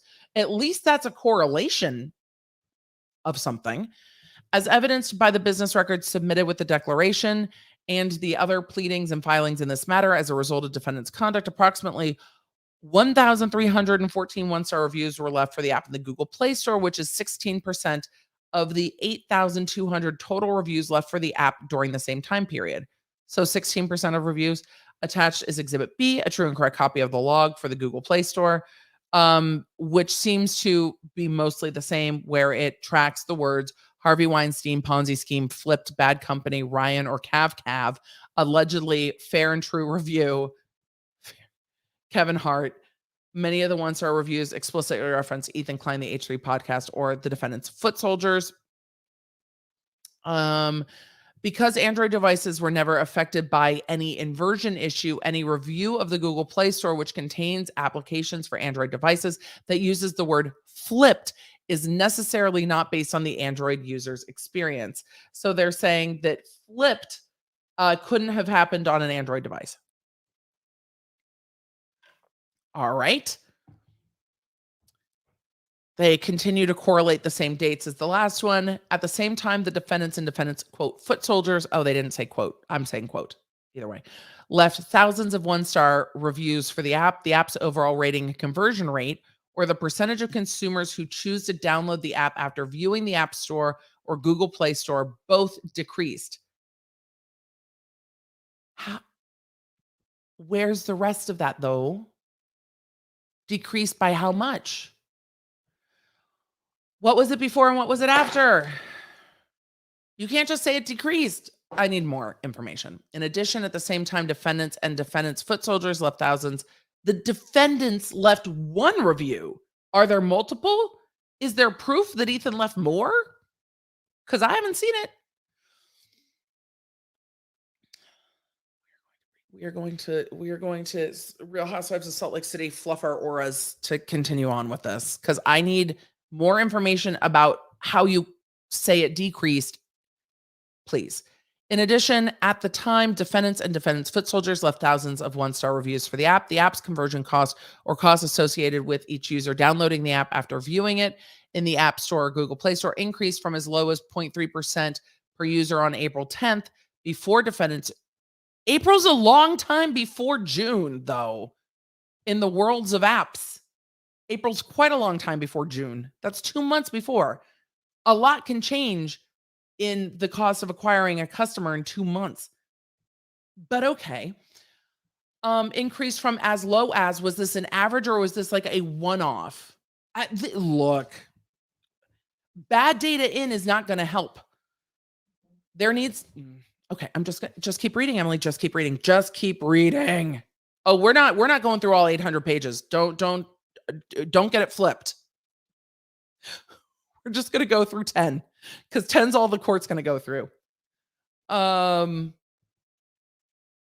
Before defendants' June 11th announcement of their quote war against Triller to as high as, that's not an average, that could be a one-off, as high as 70.36 per user on July 26, 2021. But how are you finding this cost associated? Are you running ads to the app? Are you running more ads to the app? Like, what else changed, though? This is not a single factor in, single factor out. This total cost represents the amount that Triller paid to the Apple App Store and Google Play Store for advertising the app for download. Okay, but is that combined between the two stores? As high as $70 per which store? Did other apps go up during that time? Did other factors change? What? Oh. Okay. Attached is Exhibit C, true and correct copy of a log tracking Triller's conversion costs between April and July. As demonstrated by the documentary evidence between June 2021 and November 2021, Triller has incurred approximately $927,000 in increased conversion costs as a direct result of defendant's conduct. Well, that's a conclusory statement, but I'll be interested to see the chart. A true and correct copy of the chart. Thank you. Estimating Triller's increased conversion cost as a direct result of defendant's conduct by detailing for each month between June and November, inclusive the conversion cost per user and the number of conversions or app installations, and the total conversion cost paid is attached as Exhibit D. Ooh, good. To date, Triller has additionally incurred approximately $615,000 to mitigate the damage caused by defendant's conduct. The mitigation costs include, but are not limited to, one, approximately. What is approximately? What's approximately? Do you not know?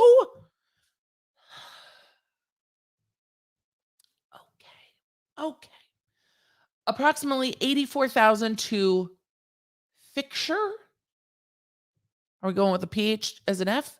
Fixture, a self-described consultancy agency for businesses wanting to grow their mobile apps, footnote 17, that manages Triller's App Store optimization efforts for assistance mitigating the effects of defendant's conduct from June 2021 through present.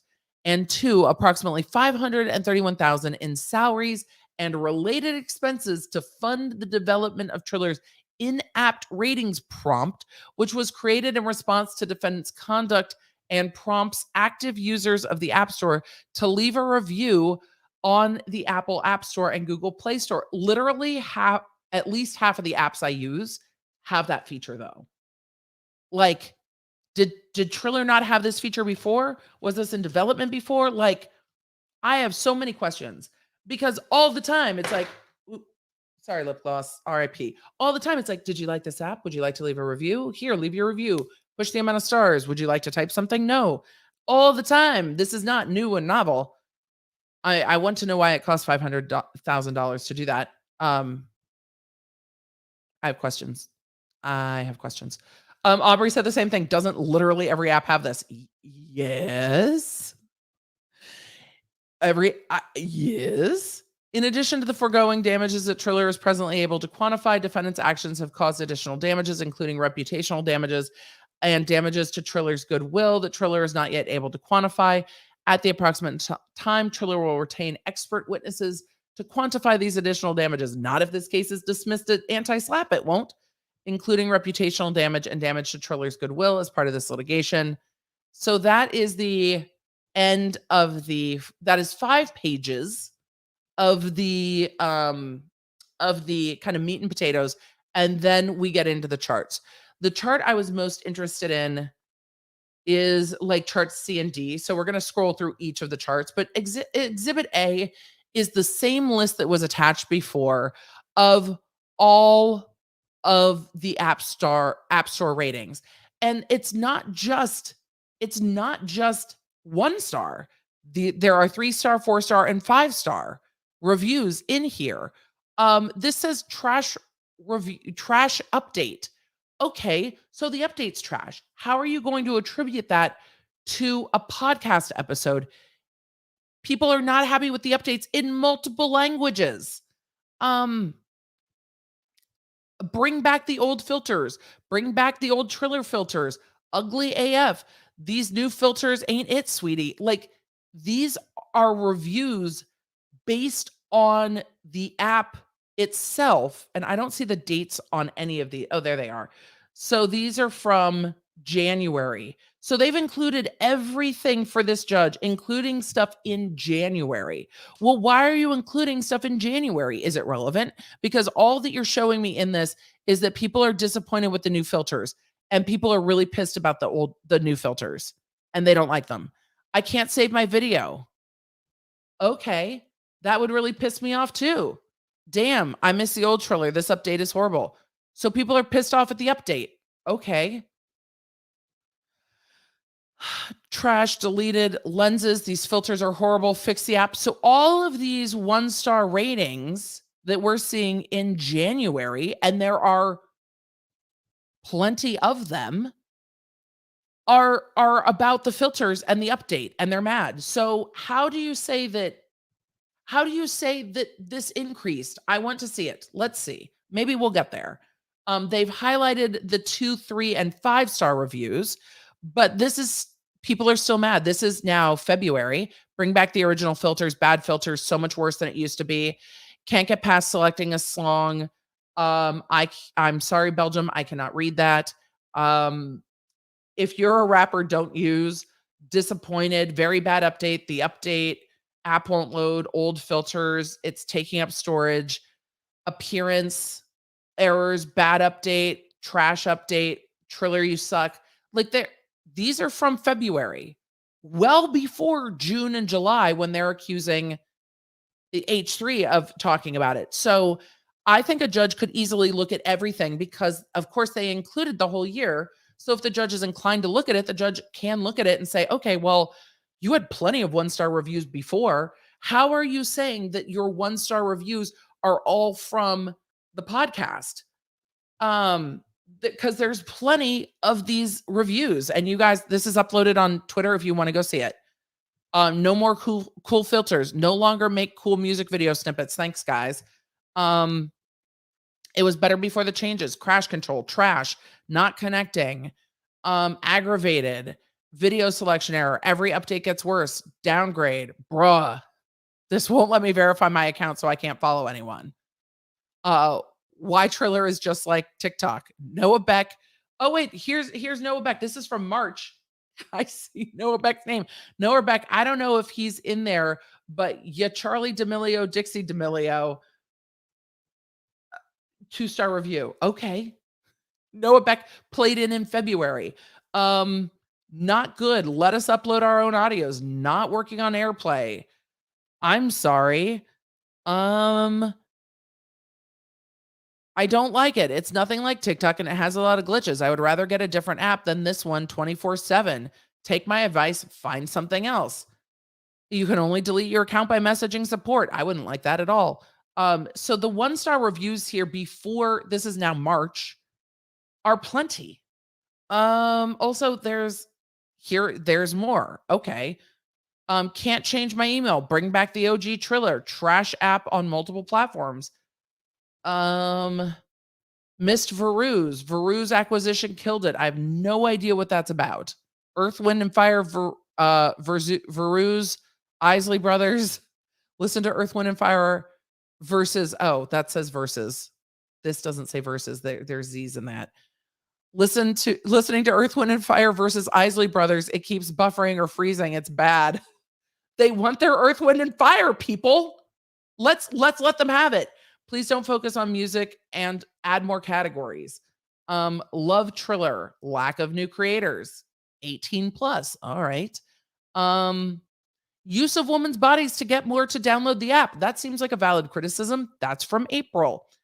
I used to love it. Sad its old one is gone. Disappointed. Crash. Problem. Trying to kill their own app. These are all in April. Plenty of 1-star reviews. I don't know how they're going to correlate it because they're getting trash app reviews before they say these podcasts came out. Poor update. Bruh. The bruh ones get me. I kind of love the bruh ones.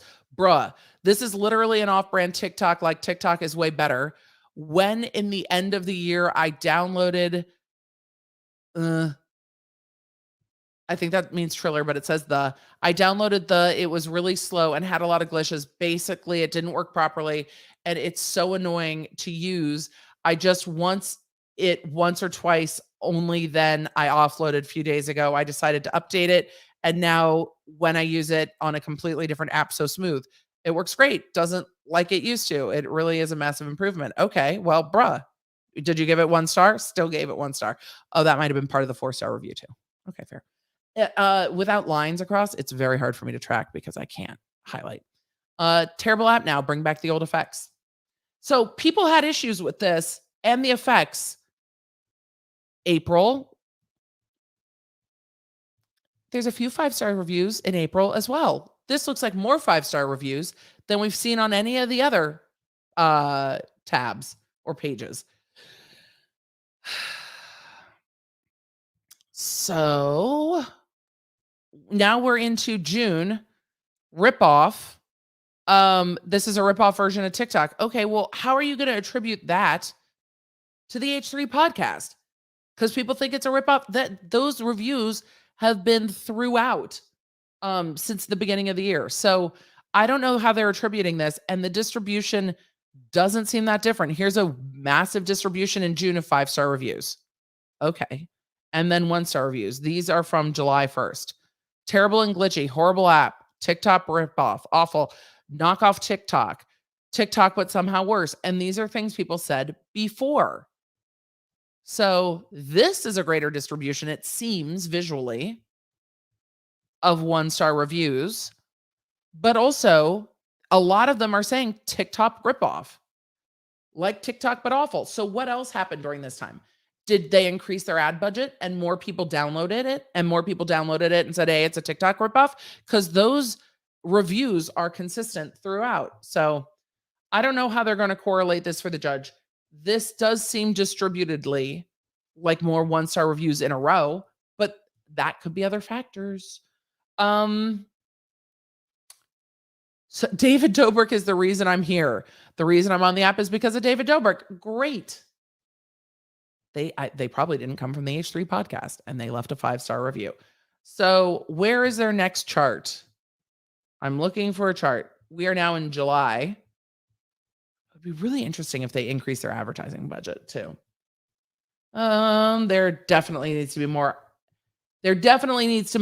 be more data analysis of this because they're just going to draw the conclusions they want to draw. There are also still 5-star reviews coming in. Let us continue. I want to just get to the next chart. Because they've included the whole year. This is still July. Triller, this app, the app embodiment of tumbleweed. Okay. Again, a lot of these harken to things that were said earlier, but the judge is no way going to sit and read through all of these when they ask for 10 pages. So, let us try to get to the next. Can we please just, we'll control F ourselves. They call it exhibit or attachment. Please, we just want to get to B. Oh, I tried to control FB. That's gonna crash everything. No! Don't get mad at me. I'm 200 pages in. I just want to get to exhibit B. Damn it. And these don't hyperlink, unfortunately. Let's see if we can just get to exhibit B.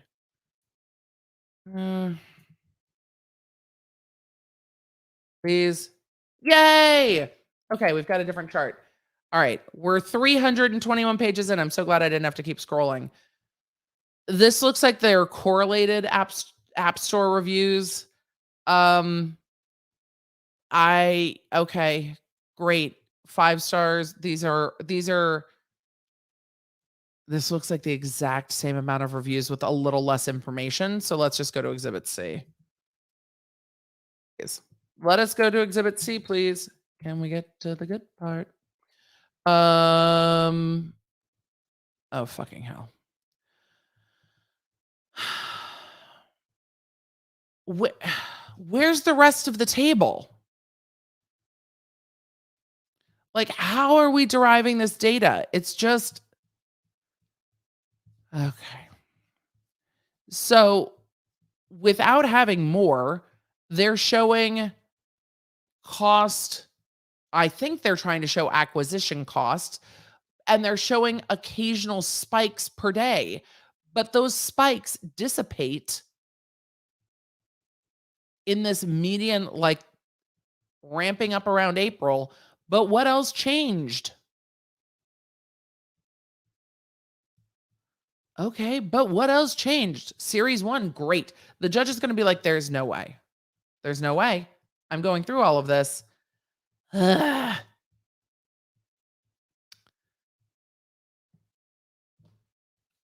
Okay, great. I'm not an app developer. With the information that was given on this, I'm going to be in the same position as the judge, unless the judge is also an app developer, which I highly doubt. I also expect that the judge is older than I am, because generally that's the way that works. By the time you're in a trial assignment, And they're not going to have the patience for all of this, trying to correlate these things. They're going to be like, why did you give me this? Let's see what Exhibit D says. And then we're moving on to the response. Oh, God, because it's been 2 hours and 13 minutes. Sorry, y'all. Whiskey. I lost track of time. Sorry, mods. Emily, stop ranting about the App Store. Move on. There's a whole nother motion. There is. Only the one, though. Again, installs calculated increase in cost, H3 cost of attack. Okay. Projected increase. Well, if that's a projected increase of acquisition, is that an actual increase or is that a projected increase? I got questions. CPI spike between June and July. Paid installs June to November.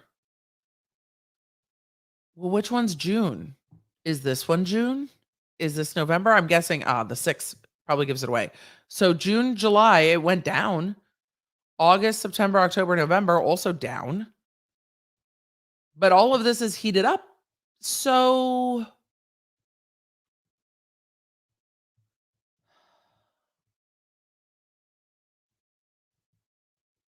install day, cost, installs. So this fluctuates per day, which is the same way ads always do, is that it fluctuates per day. And the cost of acquisition fluctuates per day. I see that they're trying to correlate it. I just don't know if the judge is going to find the correlation well taken. I just don't. Because without other factors, I don't know how you say it's all the one factor. And I see that they've got an upward trend. But should we get to the other one? We should. Let's get to the response from Ethan Klein's team regarding Triller's 800 pages, because I have not seen them file anything else. That being said, this is 15 pages long, but I wonder if that is, well, because of table of contents, and we're going to just zoom to the end and see how long the filing stuff is at the end. Only 1 page of filing. So it is a 10-page. I wonder if they are not counting their table of contents at all, because this is technically not a page. It is technically a table of contents. Also, it is 15 pages. But they did. Let's see if the body of it stays within the 10-page requirement. The court's December 2nd order granted plaintiff Triller the unprecedented opportunity, the ability to file evidence after the November 19th hearing on defendant's anti-SLAPP motion. It's a fair characterization, in my opinion. The 12/2/21 order was intended to address this court's concerns that Triller failed to provide admissible evidence regarding Triller's 1, contractual and economic relationships, 2, damages, 3, causation. They say, quote, a leopard cannot change its spots. Neither can Triller. Triller squandered another opportunity to address this court's concerns. Footnote 2. Ooh, footnote 2. La la la la. Footnote voice.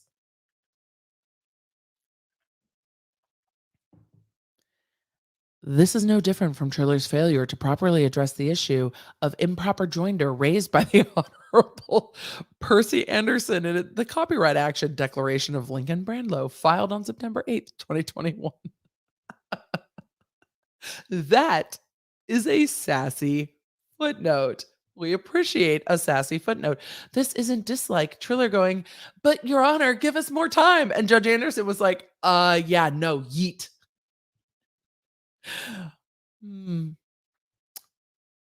Thank you for hearkening us back to Judge Anderson, who I stan, because the writing was so crisp. The judge was so annoyed, and it was like, this is improper joinder. Out. The declaration of Darren Traub proves that even when given another bite at the apple, Triller cannot proffer admissible evidence to support its claims. Further, Triller and its self-identified, quote, co-founder Ryan Kavanaugh exploited this court's extreme generosity when, on November 29th, 2021, Kavanaugh filed a third complaint against Ted and Ethan for defamation, the defamation complaint, in an action entitled Kavanaugh versus Ted Entertainment, Inc. The defamation complaint relies on the exact same statements and made in the exact same H3 podcasts that are at issue in this lawsuit. Your Honor, Your Honor, Your Honor. They're just gonna keep trying it. So could we just not? Could we just not? The trial declaration fails for several reasons. One, it fails to comply with the 12-2-21 order. Two, it fails to explain why it could not have been provided with Triller's opposition. Fair.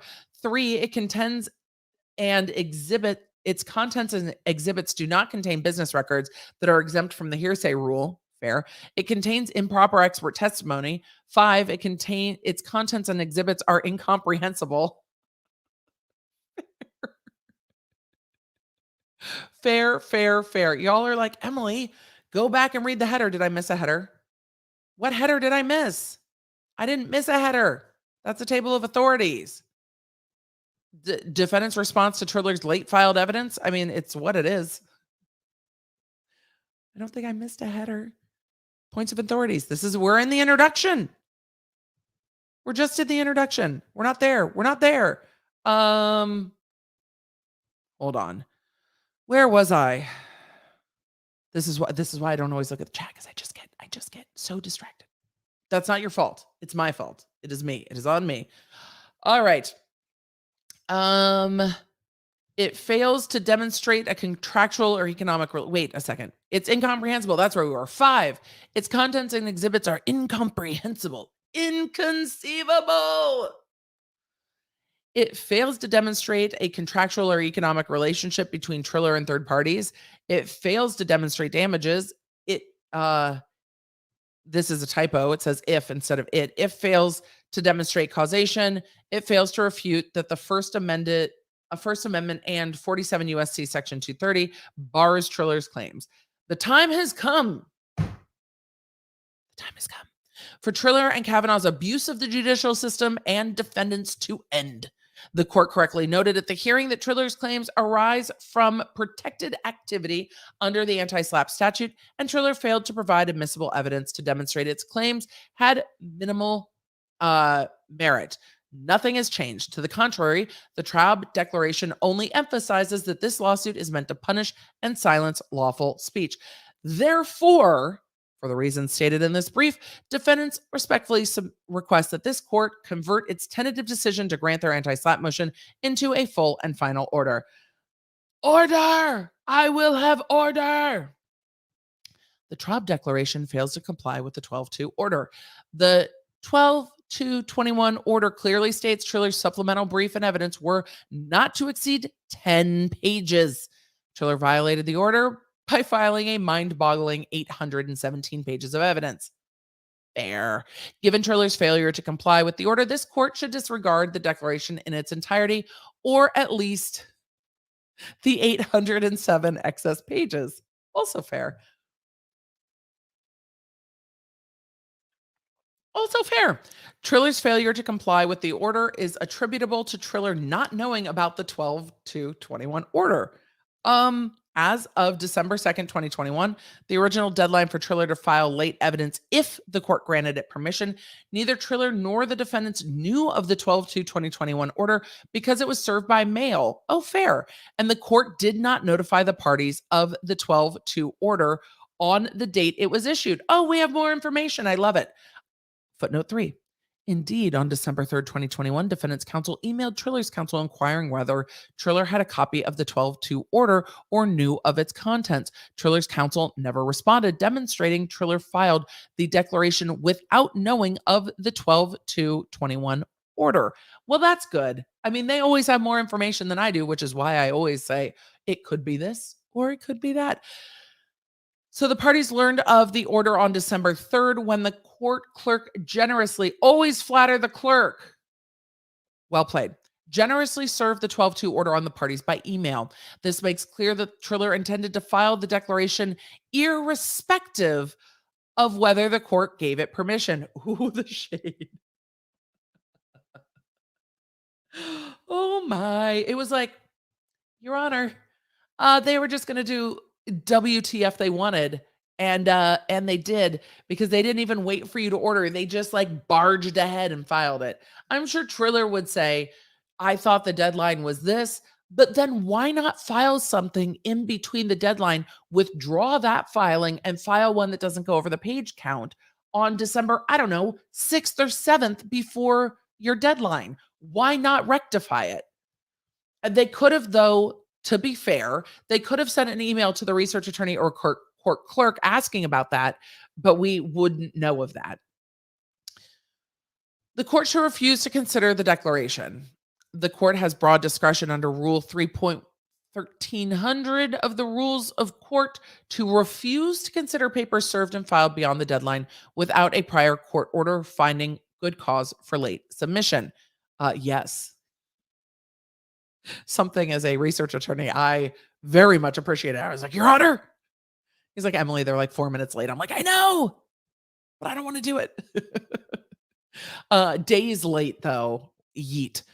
There is no abuse of discretion in excluding declarations filed after the reply. Refusing to consider the Traub declaration is proper because it concedes the information and exhibits contained in the declaration were available at the time of Triller's opposition, which is a fair point. Footnote 4. See defendant's supplemental brief regarding late evidence filed on November 29th, 2021. And then they cite law about why the court can refuse it. In the 12-2-21 order, this court did not find that Triller had provided any justification for submitting late evidence. The declaration consists of inadmissible hearsay, they argue. The Traub declaration relies on its attached exhibits, which Traub attempts to authenticate as business records under Evidence Code 1271, footnote 5, which is going to be that section. Section 1271, did I say 5? I didn't mean that. I meant 1. 1271 requires testimony from either the person who created the documents or an authorized custodian of the documents or some other qualified witness with sufficient personal knowledge of the identity and mode of preparation of the documents for purpose of the business records exceptions. Traub does not testify that he created the exhibits or is authorized custodian of the documents, nor does he testify that he has personal knowledge of the identity and mode of preparation of the exhibits. So they're going after the foundation saying, look, you didn't lay the foundation for it, so this can't be considered by the court, which is a fair point. They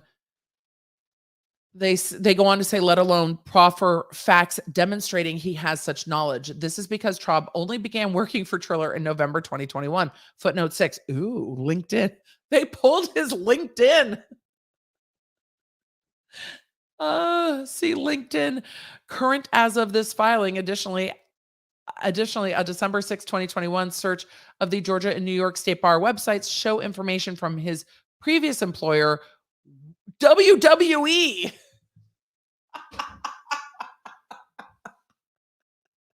And not Triller. Why do we have counsel from the WWE at Triller? I just kind of love it. No shade. The WWE needs lawyers. It just strikes me as very funny. This poor dude. I'm sorry, Darren Traub, that why do I have so many messages on LinkedIn? Weird. So yeah. When did this get updated? I love it. Veteran Tales Festival Advisor. Metallica becomes an investor in Triller. Interesting. November 2021 to present. There it is. SVP Entertainment and Management. Okay. Definitely worked at a lot of different law firms. And went to school in Georgia. Great. But November 2021, it's fair. I love that they hyperlinked it. Oh boy. All right. Let us that was a sassy footnote as well. Can you imagine walking in as Triller's counsel and being like, what the fuck have I stepped into? I actually feel for him. I feel for counsel for Triller. Because yikes. Let's see. They are talking about the lack of, they go on to continue to talk about the lack of foundation of the business records and that they're not qualified business records and they shouldn't be considered. The exhibits are not from January 1st, 2021 through November 28th, 2021. Rather, they compile information from that period. Further, the exhibits contain language making it clear that they were prepared for this litigation. Exhibits A and B contain charts entitled H3 1-star rating complaints versus date app store, 1 and 2-star ratings versus date app store, count of 1-star ratings by date on Android Play Store from 24 June 2021. Exhibit D is entitled H3 Cost of Attack. Finally, a summary of an admissible hearsay statement cannot be made admissible merely because it was repeated in a valid business record. Here, the exhibits compile information. So they're saying they're an improper summary of records. Here, the exhibits compile information provided by the Apple App Store and Google Play Store and the reviews themselves. Therefore, the exhibits are at best summaries of Apple's and Google's business records, but not Triller's business records, which is not the proper foundation. The Traub Declaration contains improper expert testimony. Expert testimony involves matters beyond common experience that the opinion of an expert would assist the trier of fact. The declaration proffers testimony and analysis about conversion costs or costs associated with each user downloading the app after viewing it on the App Store or Play Store. Testimony concerning conversion costs involves subject matter beyond common experience. Yes, all of us were left scratching our heads. Therefore, Traub had to testify he had special knowledge, skill, experience, training, or education sufficient to qualify him as an expert. Triller failed to do so. Traub testifies he is Triller's general counsel, but he fails to provide any explanation as to why he's qualified to analyze and explain such records. I mean, it's a fair criticism. Traub even fails to explain, 1, how conversion costs are calculated. Yes. And 2, any of the information contained in Exhibits C and D. Okay, so it's not just us. We're all confused. Good. Ugh. Therefore, the Traub Declaration is inadmissible because it constitutes improper expert testimony, and Traub failed to lay the foundation for his expertise. The declaration and its exhibits are incomprehensible. It felt that way to me. Did it feel that way to y'all? It felt that way to me. Let me know in the chat. The Traub Declaration is incomprehensible because 1, the text in the exhibits is illegible. It fails to identify which exact reviews in exhibits A to B it attributes to defendants. 3, its exhibits contain specialized terms and graphs that are not explained in the declaration, right? And it fails to properly explain its calculations for conversion costs. It was a mere document dump. The declaration fails to prove contractual or economic relationship. Yes, it does. At the hearing, this court stated it was, quote, struggling with evidence of any contractual or economic relationship between Triller and the third party. The Traub Declaration fails to identify any such relationship. Rather, by focusing on conversion costs or costs associated with each user downloading the app after viewing it on the Apple App Store or Google Play Store, Traub is discussing unknown potential users of the Triller app. A relationship to a class of yet unknown patrons cannot be characterized as an economic relationship. It's like anyone on the App Store could potentially download it, but that's not interfering with an existing economic relationship. And that's fair. Which is why those claims always sat odd with me anyway, because from the beginning of this, we've been asking how we're going to prove it. And I have not come up with a reason to understand how it was going to be proved. Like, the proof is not in that declaration. They go on to argue that, to the contrary, the Traub Declaration proves defendant's point at the hearing. Triller's purported damages are merely lost window shoppers. So people who might have come in but didn't. But you can't attribute all of it to one thing, which is the difficulty they have here. But they chose causes of action where they have to show an interference with an economic relationship. They chose to file that. They should have known what the interference with the economic relationship was when they filed it. They had time. It's not like they were at, maybe they thought they didn't have time. Maybe they thought the damage was so great they didn't have time. The declaration fails to prove Triller's damages. The declaration answers the exact opposite of the question: how Triller spends money to secure new users. Conversion costs represent the amount that Triller paid to the App Store and Play Store for a download. The Traub declaration is silent as to how Triller makes money from its users, whether it lost users or whether the number of downloads for the app decreased. Fair. Further, the conversion costs described in the declaration appear to be overhead analogous with rent that Triller would have had to pay regardless of defendants' purported acts of interference. Nor does the Traub declaration explain whether the amount it pays the App Store and Google Play Store to offer to advertise is fixed or varies. I think from the graph, it varies. And that's just from my own experience that would be my assumption, but they have to explain that to the court. The court's not allowed to assume.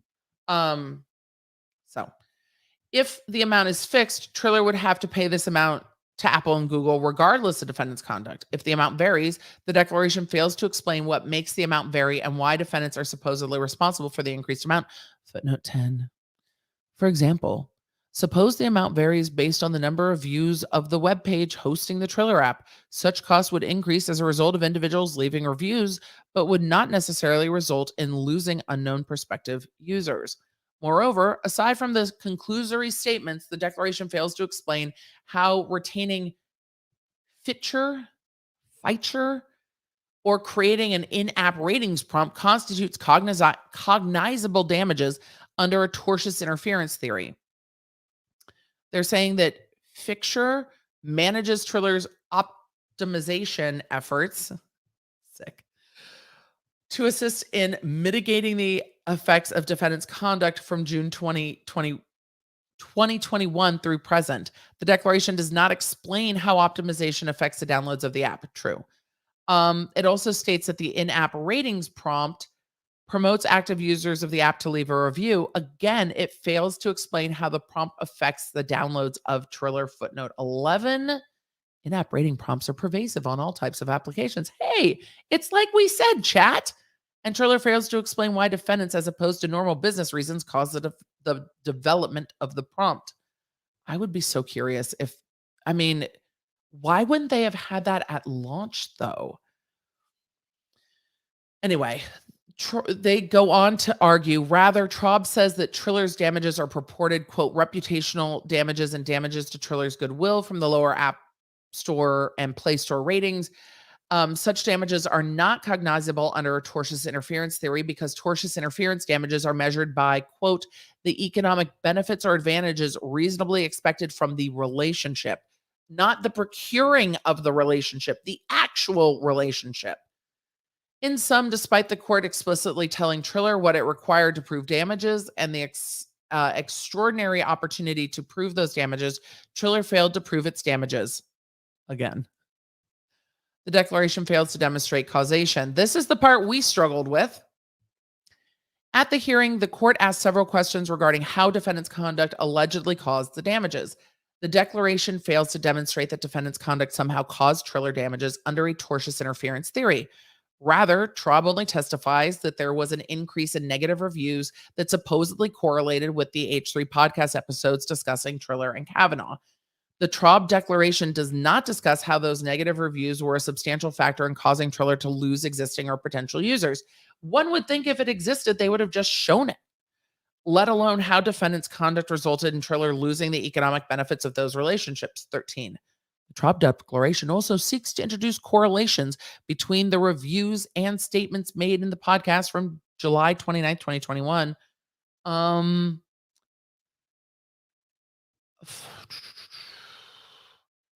The September 7th, 2021 FAQ did not discuss the 729 podcast. So they're saying the 729 podcast didn't even make it into the complaint, even though it had already aired. Nor did Triller raise the issue of the 729 podcast in its opposition or identify what was said in the 729 podcast that is actionable. So the 729 podcast hasn't been brought up anywhere other than this response, which is really interesting because it could have been brought up before and it wasn't. What Triller should show is, hey, here's the increase. Here's the increase in the 1-star reviews, and here's the decrease in active users if they can correlate the two and not correlate it to something else. But correlation doesn't mean direct causation. It's they're finding the correlation, but it doesn't mean that there's nothing else.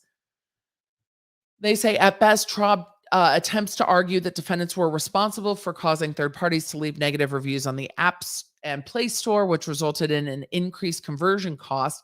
But the declaration does not provide any evidence that existing users of Triller ceased using it due to those reviews, or that prospective users relied upon the reviews when deciding not to download the app.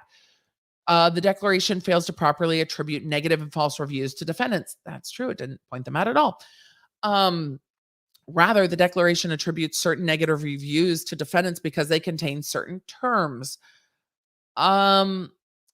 The declaration, however, fails to distinguish between 1, legitimate complaints using the terms, 2, bombastic and hyperbolic reviews so outlandish that no person would reasonably rely on them, hyperbole, and 3, reviews that contain factual assertions that were substantially untrue. Nor does the declaration provide any evidence that anyone relied on the reviews it attributes to defendants. For example, there are numerous negative reviews during the period identified in paragraphs 3C and 4C that state legitimate issues with the app. Below is a table of reviews. Oh, good, there's a table. That girl, trash app. Honestly, don't even download. Such a low budget app that seems to just be a copy of TikTok, a Walmart version of TikTok, if you will, strikingly similar to another familiar social media app. Not enough content to justify making a whole platform that essentially mimics an existing one. Bad. Ben Boy 99 ripoff, basically just a terrible wannabe version of TikTok, basically just used for promoting of brands and celebrities, except maybe not Kevin Hart allegedly. The content is extremely boring. Do not download if you still want brain cells. Terrible. Creator sponsors people that are bad people. Okay. Creator sponsors people that are bad people. All right. Terrible. I downloaded this app and immediately I started getting emails saying my account have been compromised and my passwords have been stolen. I found out many others have had the same issues. Well, that would be an issue. The owner clearly knows nothing about running a business or an app. I would love to know the dates of these. They say these are reviews in order from July 2nd, 2021, but these are valid critiques. They are valid critiques in order from the appropriate time frame. Yes. So further below are examples of negative reviews from the period identified that use the terms identified in paragraphs 3A and 3C discussing legitimate issues. Footgirl 99, why is my thing flipped? Oh, there's the date, 7/29. Oh, the date wasn't there. Okay, I didn't just miss it earlier. It wasn't there. Why is my thing flipped? I use apps and I know when one is glitchy immediately. Just by the enemy of this app, I knew my thing was flipped and it was very frustrating. Even more frustrating, Kevin Hart isn't even on this app, which was probably the main reason I got on here to begin with. Hugely disappointed. False advertising, where's Kevin Hart? I want to know too. Where is Kevin Hart? I'm hugely disappointed. Kevin Hart.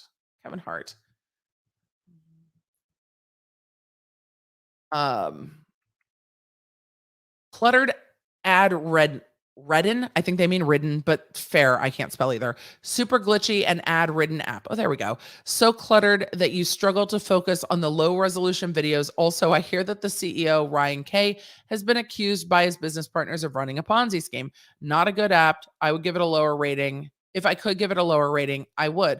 But also, glitchy and ad ridden is a fair criticism. Cluttered that you struggle to focus is a fair criticism. And there's still a variety article that exists. Horrible app. Show the people Kevin Hart like you promised, Ryan. 7/31/2021. Poor Kevin Hart. Moreover, below are examples of reviews that use the terms identified from the time period identified in the Traub Declaration that are so completely ridiculous that no reasonable person will rely on them. Complete disappointment. After downloading the app, I was confronted with the soul-crushing existential nightmare of this TikTok ripoff. The app should be considered a war crime against humanity. Fuck Ryan Kavanaugh with peace and love, of course. Again, hyperbole. Triller has ruined my life ever since downloading this app. I have the same dream every night. I wake up from a cold sweat, but I'm not actually awake. A man who somewhat resembles Harvey Weinstein is standing over me and repeatedly asked me if I would like to donate to his legal fund. Just kidding. He shouts at me that he needs to sue some random podcast that I've never heard of in my entire life and screams at me until I agree to help him. He also smells like he crapped his pants. What the heck is that about Triller? Okay. Wow, Ryan. Terrible moves. Don't keep it up. I'm not proud of you. You said Kevin Hart was here. Where is he? Why? Where did he go? Was that a lie? In sum, the Traub declaration fails to prove defendants were the cause of its damages, not its app. Triller still fails to refute that defendants' conduct was protected by the First Amendment and Section 230. Assuming arguendo that the declaration complies with the order, shows good cause, is not hearsay, qualifies as expert testimony, is comprehensible, and proves the existence of a contractual economic relationship, damages, and causation, Triller's fact still fails to satisfy its burden under prong 2 of the anti-SLAPP statute. Triller does not and cannot refute its claims are barred by the First Amendment and 230. Triller's claims are premised on defendants' purported encouragement of their fans to leave false, misleading, and malicious reviews in the App Store, but Triller failed to prove that defendants' speech constituted incitement that is unprotected by the First Amendment. Anti-SLAPP motion, and then they cite the law. Triller's claims are also premised on defendants allegedly making false, misleading, and malicious statements, but Triller failed to make any attempt to prove its claims comply with the First Amendment requirements for defamation, namely that the statements were of and concerning Triller, 2, false and substantially untrue, 3, not protected opinion, and 4, made with actual malice. Finally, Triller's claims are premised on statements made by third parties on the H3 subreddit because defendants are moderators of the subreddit, but Triller failed to refute that Section 230 bars such claims, which it does. Anti-SLAPP motion, and then they cite to the section. Therefore, even if the declaration addressed the concerns of the courts, Triller's claims still fail as a matter of law. Conclusion, yeet this shit. That's not what it says. That is my interpretation. I think the court will grant this motion. I think they will. The conclusion, this course granted Triller an unprecedented opportunity to prove its claims had minimal merit. Triller responded with inadmissible and irrelevant evidence. This displays any doubt that Triller's fact is an attack on freedom of speech and completely devoid of merit. Defendants respectfully request that this court convert its tentative decision to grant their anti-SLAPP motion into a full and final order. Yeet this shit. And I think dispel. Yes, thank you. Dispels. Me, can't speak. Also 3 hours, also drinking. We're done.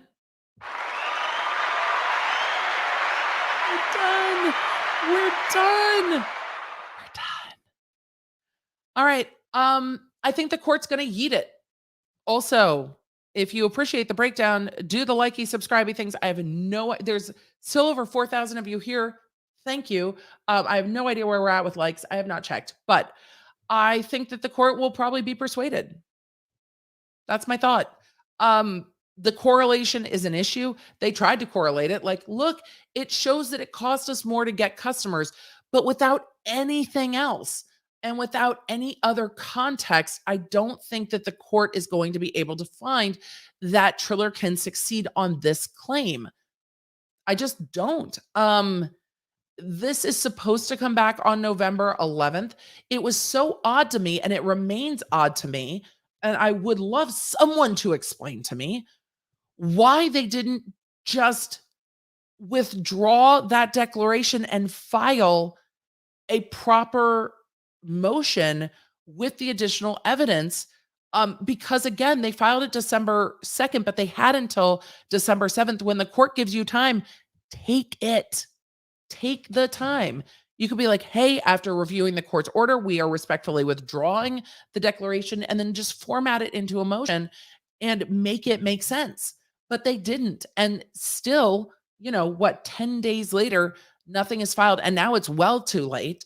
And based on the response from H3, it is clear that Triller did not write and file and serve on H3's legal team a response other than that declaration, because they would have responded to it. So even if it wasn't populating on the court's website for some reason, at least Ethan's lawyers would have had it and they would have responded to it, but they didn't. So what that tells me is that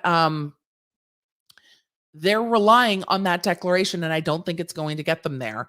I've not seen a court grant leave for more evidence. The court was already inclined to grant this motion, and I think that the court is going to probably grant this anti-SLAPP motion and award Ethan Klein and his companies and related companies their legal fees. So I think that's what's going to happen. I'll be surprised if it doesn't. I have questions. You have questions. We have questions. It is so late. We have been going for so long. This is not a 3-hour show. Really isn't. We had so much to talk about tonight. They will be shorter as we get into the holiday weeks, for sure.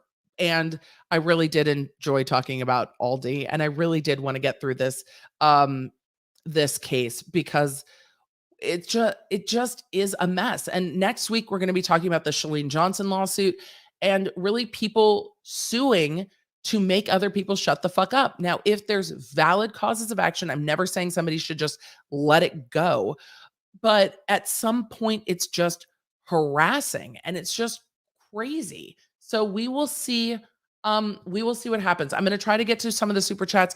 If I do not get to all of them, thank you. And no, I appreciate you. Also, we are almost at 188,000. So if you guys would like to share with a friend and help us just get to the 200,000, it would be a lovely Christmas present. And we're gonna just try to make that coin for the inevitable me getting called out by Ryan Kavanaugh at some point, because why not go after the commentators? Look, we're just talking about the lawsuits. We call it like we see it. Enchanted Wings said, what the fuck is even going on? I don't know. The charts hurt my head. They didn't make sense. If they made sense to you, chat, please tell me. And also, I posted those on Twitter. So if you make more sense of it, please post in that thread and let me know. I did political statistics, but there was no trying to figure out all the things did not work for me. The next court date is November 11th. No, November 11th. Day of Remembrance. It is January 11th. All the ones. January 11th is the next court date. Though the court could choose to rule earlier without oral argument and just issue a ruling. Thank you so much, Ashley. Catnip tip, listen to Trans-Siberian Orchestra. I love them. It's one of my favorites during the holidays. Same. And my car dances to Trans-Siberian Orchestra, and it is great. Also, you also have a mounted archery club. We have a mounted archery club. I used to ride. It's been a very long time. That would be amazing. Mounted archery is going on the list, maybe for 2023. Your girl needs to heal her back before we do any of that. But yes, that would be amazing. Thank you for the tip. Natasha said, question with Triller's quote evidence, is that too short of a time frame to prove damages? It's not necessarily too short a time frame. If the damages are there within that time frame, they should be able to prove it. The thing is, they're arguing that H3 and Triller interfere, or H3 interfere with Triller's economic relationships. Those are existing relationships. And they show it costs more to start new relationships, but they didn't show that existing relationships were lost.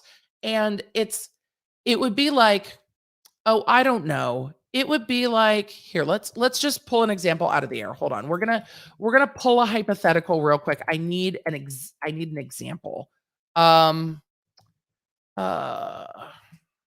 Let's see. I'm going back to Tom the Lawyer's community tab to pull up this Instagram post. So existing economic relationship. Let's just say that Magic Spoon and Adam and Eve are sponsors of the H3 podcast. And Ryan Kavanaugh put up this post. And because of this post, Adam and Eve and Magic Spoon called up H3 Productions and were like, hey, we saw Ryan Kavanaugh's post.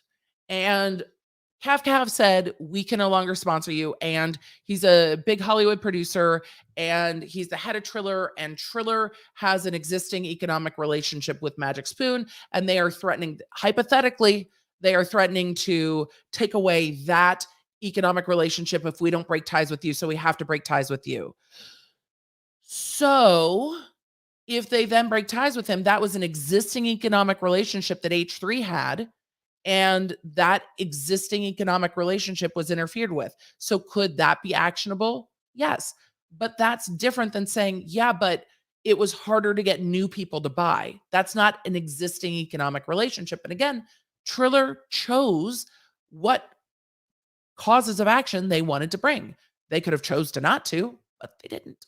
So thank you, Tutu. And Rand said Rekieta Law opened up the 4 doors, LOL, and said appreciating the law from a prosecutor yet rational American. How do you balance your obvious love for the law with what prosecutors do? I worked mostly for victims of crime and felt very called to do so. But also I enjoyed having the prosecutorial authority to not prosecute stuff that I thought was absolute bullshit. So that is the rub of that. In KB said, in my opinion, Kavanaugh is going through a weird midlife crisis. Dude needs a PR manager ASAP. We don't know. Maybe he has one. Sierra Marie said, I think that Trisha and Keem should be deposed, and I can't wait to see it if it happens. Poor attorney Tom. I don't know if they will be. It's odd to me to bring Keem and Trisha into, to bring YouTube spats into this is just odd to me. If it was odd, look, it was odd to me in the Tati suit too, and I criticized it there as well. If someone defamed you, then they defamed you. Focus on what the fuck they said, because that's the cause of action. Don't focus on a murderous conspiracy with other people on the internet potentially saying other shit. It's irrelevant. Summer Eve said, why would someone, Cav, insert themselves into drama like this? I have no idea. What legal advantages would it bring? I don't know. It seems like he's big mad. Brandy Rose said, I still haven't received my Tumblr. Oh no, I've emailed, DM'd on IG. I feel you're not being a pain. But I'm really sad I didn't. Brandy Rose, you're not being a pain. I will go look at my DMs tomorrow. And if you've emailed the shop, I will ask the shop's customer service where it is. But DM me if you're on Patreon, DM me on Patreon and I will go look for it tomorrow because they've all been mailed out and you should have a tracking number, but we can track it. Peter said, Weird Al told me leaving out the Oxford comma was okay though. First Amendment law said inconsistent statement in the warrant. He is saying he had turned dramatically and the gun fired. In the Stephanopoulos interview, he said he slowly changed angle of the gun a few times while cocking the hammer. That's a fair catch. Absolutely. Gabby said, I'm working a 12 with a migraine. Take a sip for me. That would be the worst. I get migraines. I hate them. I would be so scared if my kid woke up before I knew. Celafino said, and Celafino also said, so how do we accept the ridiculous injustices that are likely to happen? How could a jury not hold Maxwell partly accountable? Holmes is obvious. Again, juries do things. And if a jury believes the defense position that Maxwell is being scapegoated because of Epstein, they could. I think there's evidence there, though. Enchanted Wings, oh, we got that one. And Jessica Whaley said, we went to the same college. I grew up in Northampton and went to UMass. Question, how much do you think H3 will be able to recoup? Seems like Cav will be paying a lot of money to Lincoln. So there are different lawsuits. If the H3 podcast and Ethan and Ted Entertainment, their companies, win the anti-slap motion with regard to Triller, Triller will have to pay their legal fees and costs. So they will recoup or should recoup 100% of what they spent to defend the suit. So, yeah.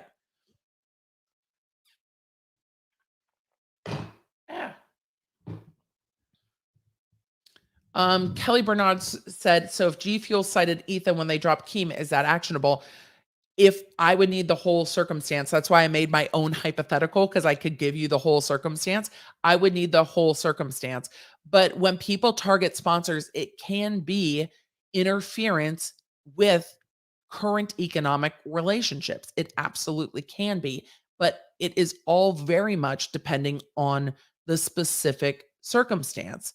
But if somebody calls on a sponsor like, hey, you sponsor James Charles and he's doing these things, does your company stand by that, is different than a, hey, we also work with your company, and if you don't stop working with them, then I'm not going to work with you anymore, and directly interceding in it. It depends on the circumstance. Sorry. Question, do you feel Ethan has exceptionally good lawyers? I think they've done a really good job. I really do. We never spent much time on anti-slap motions and paralegal classes. It depends on where you are.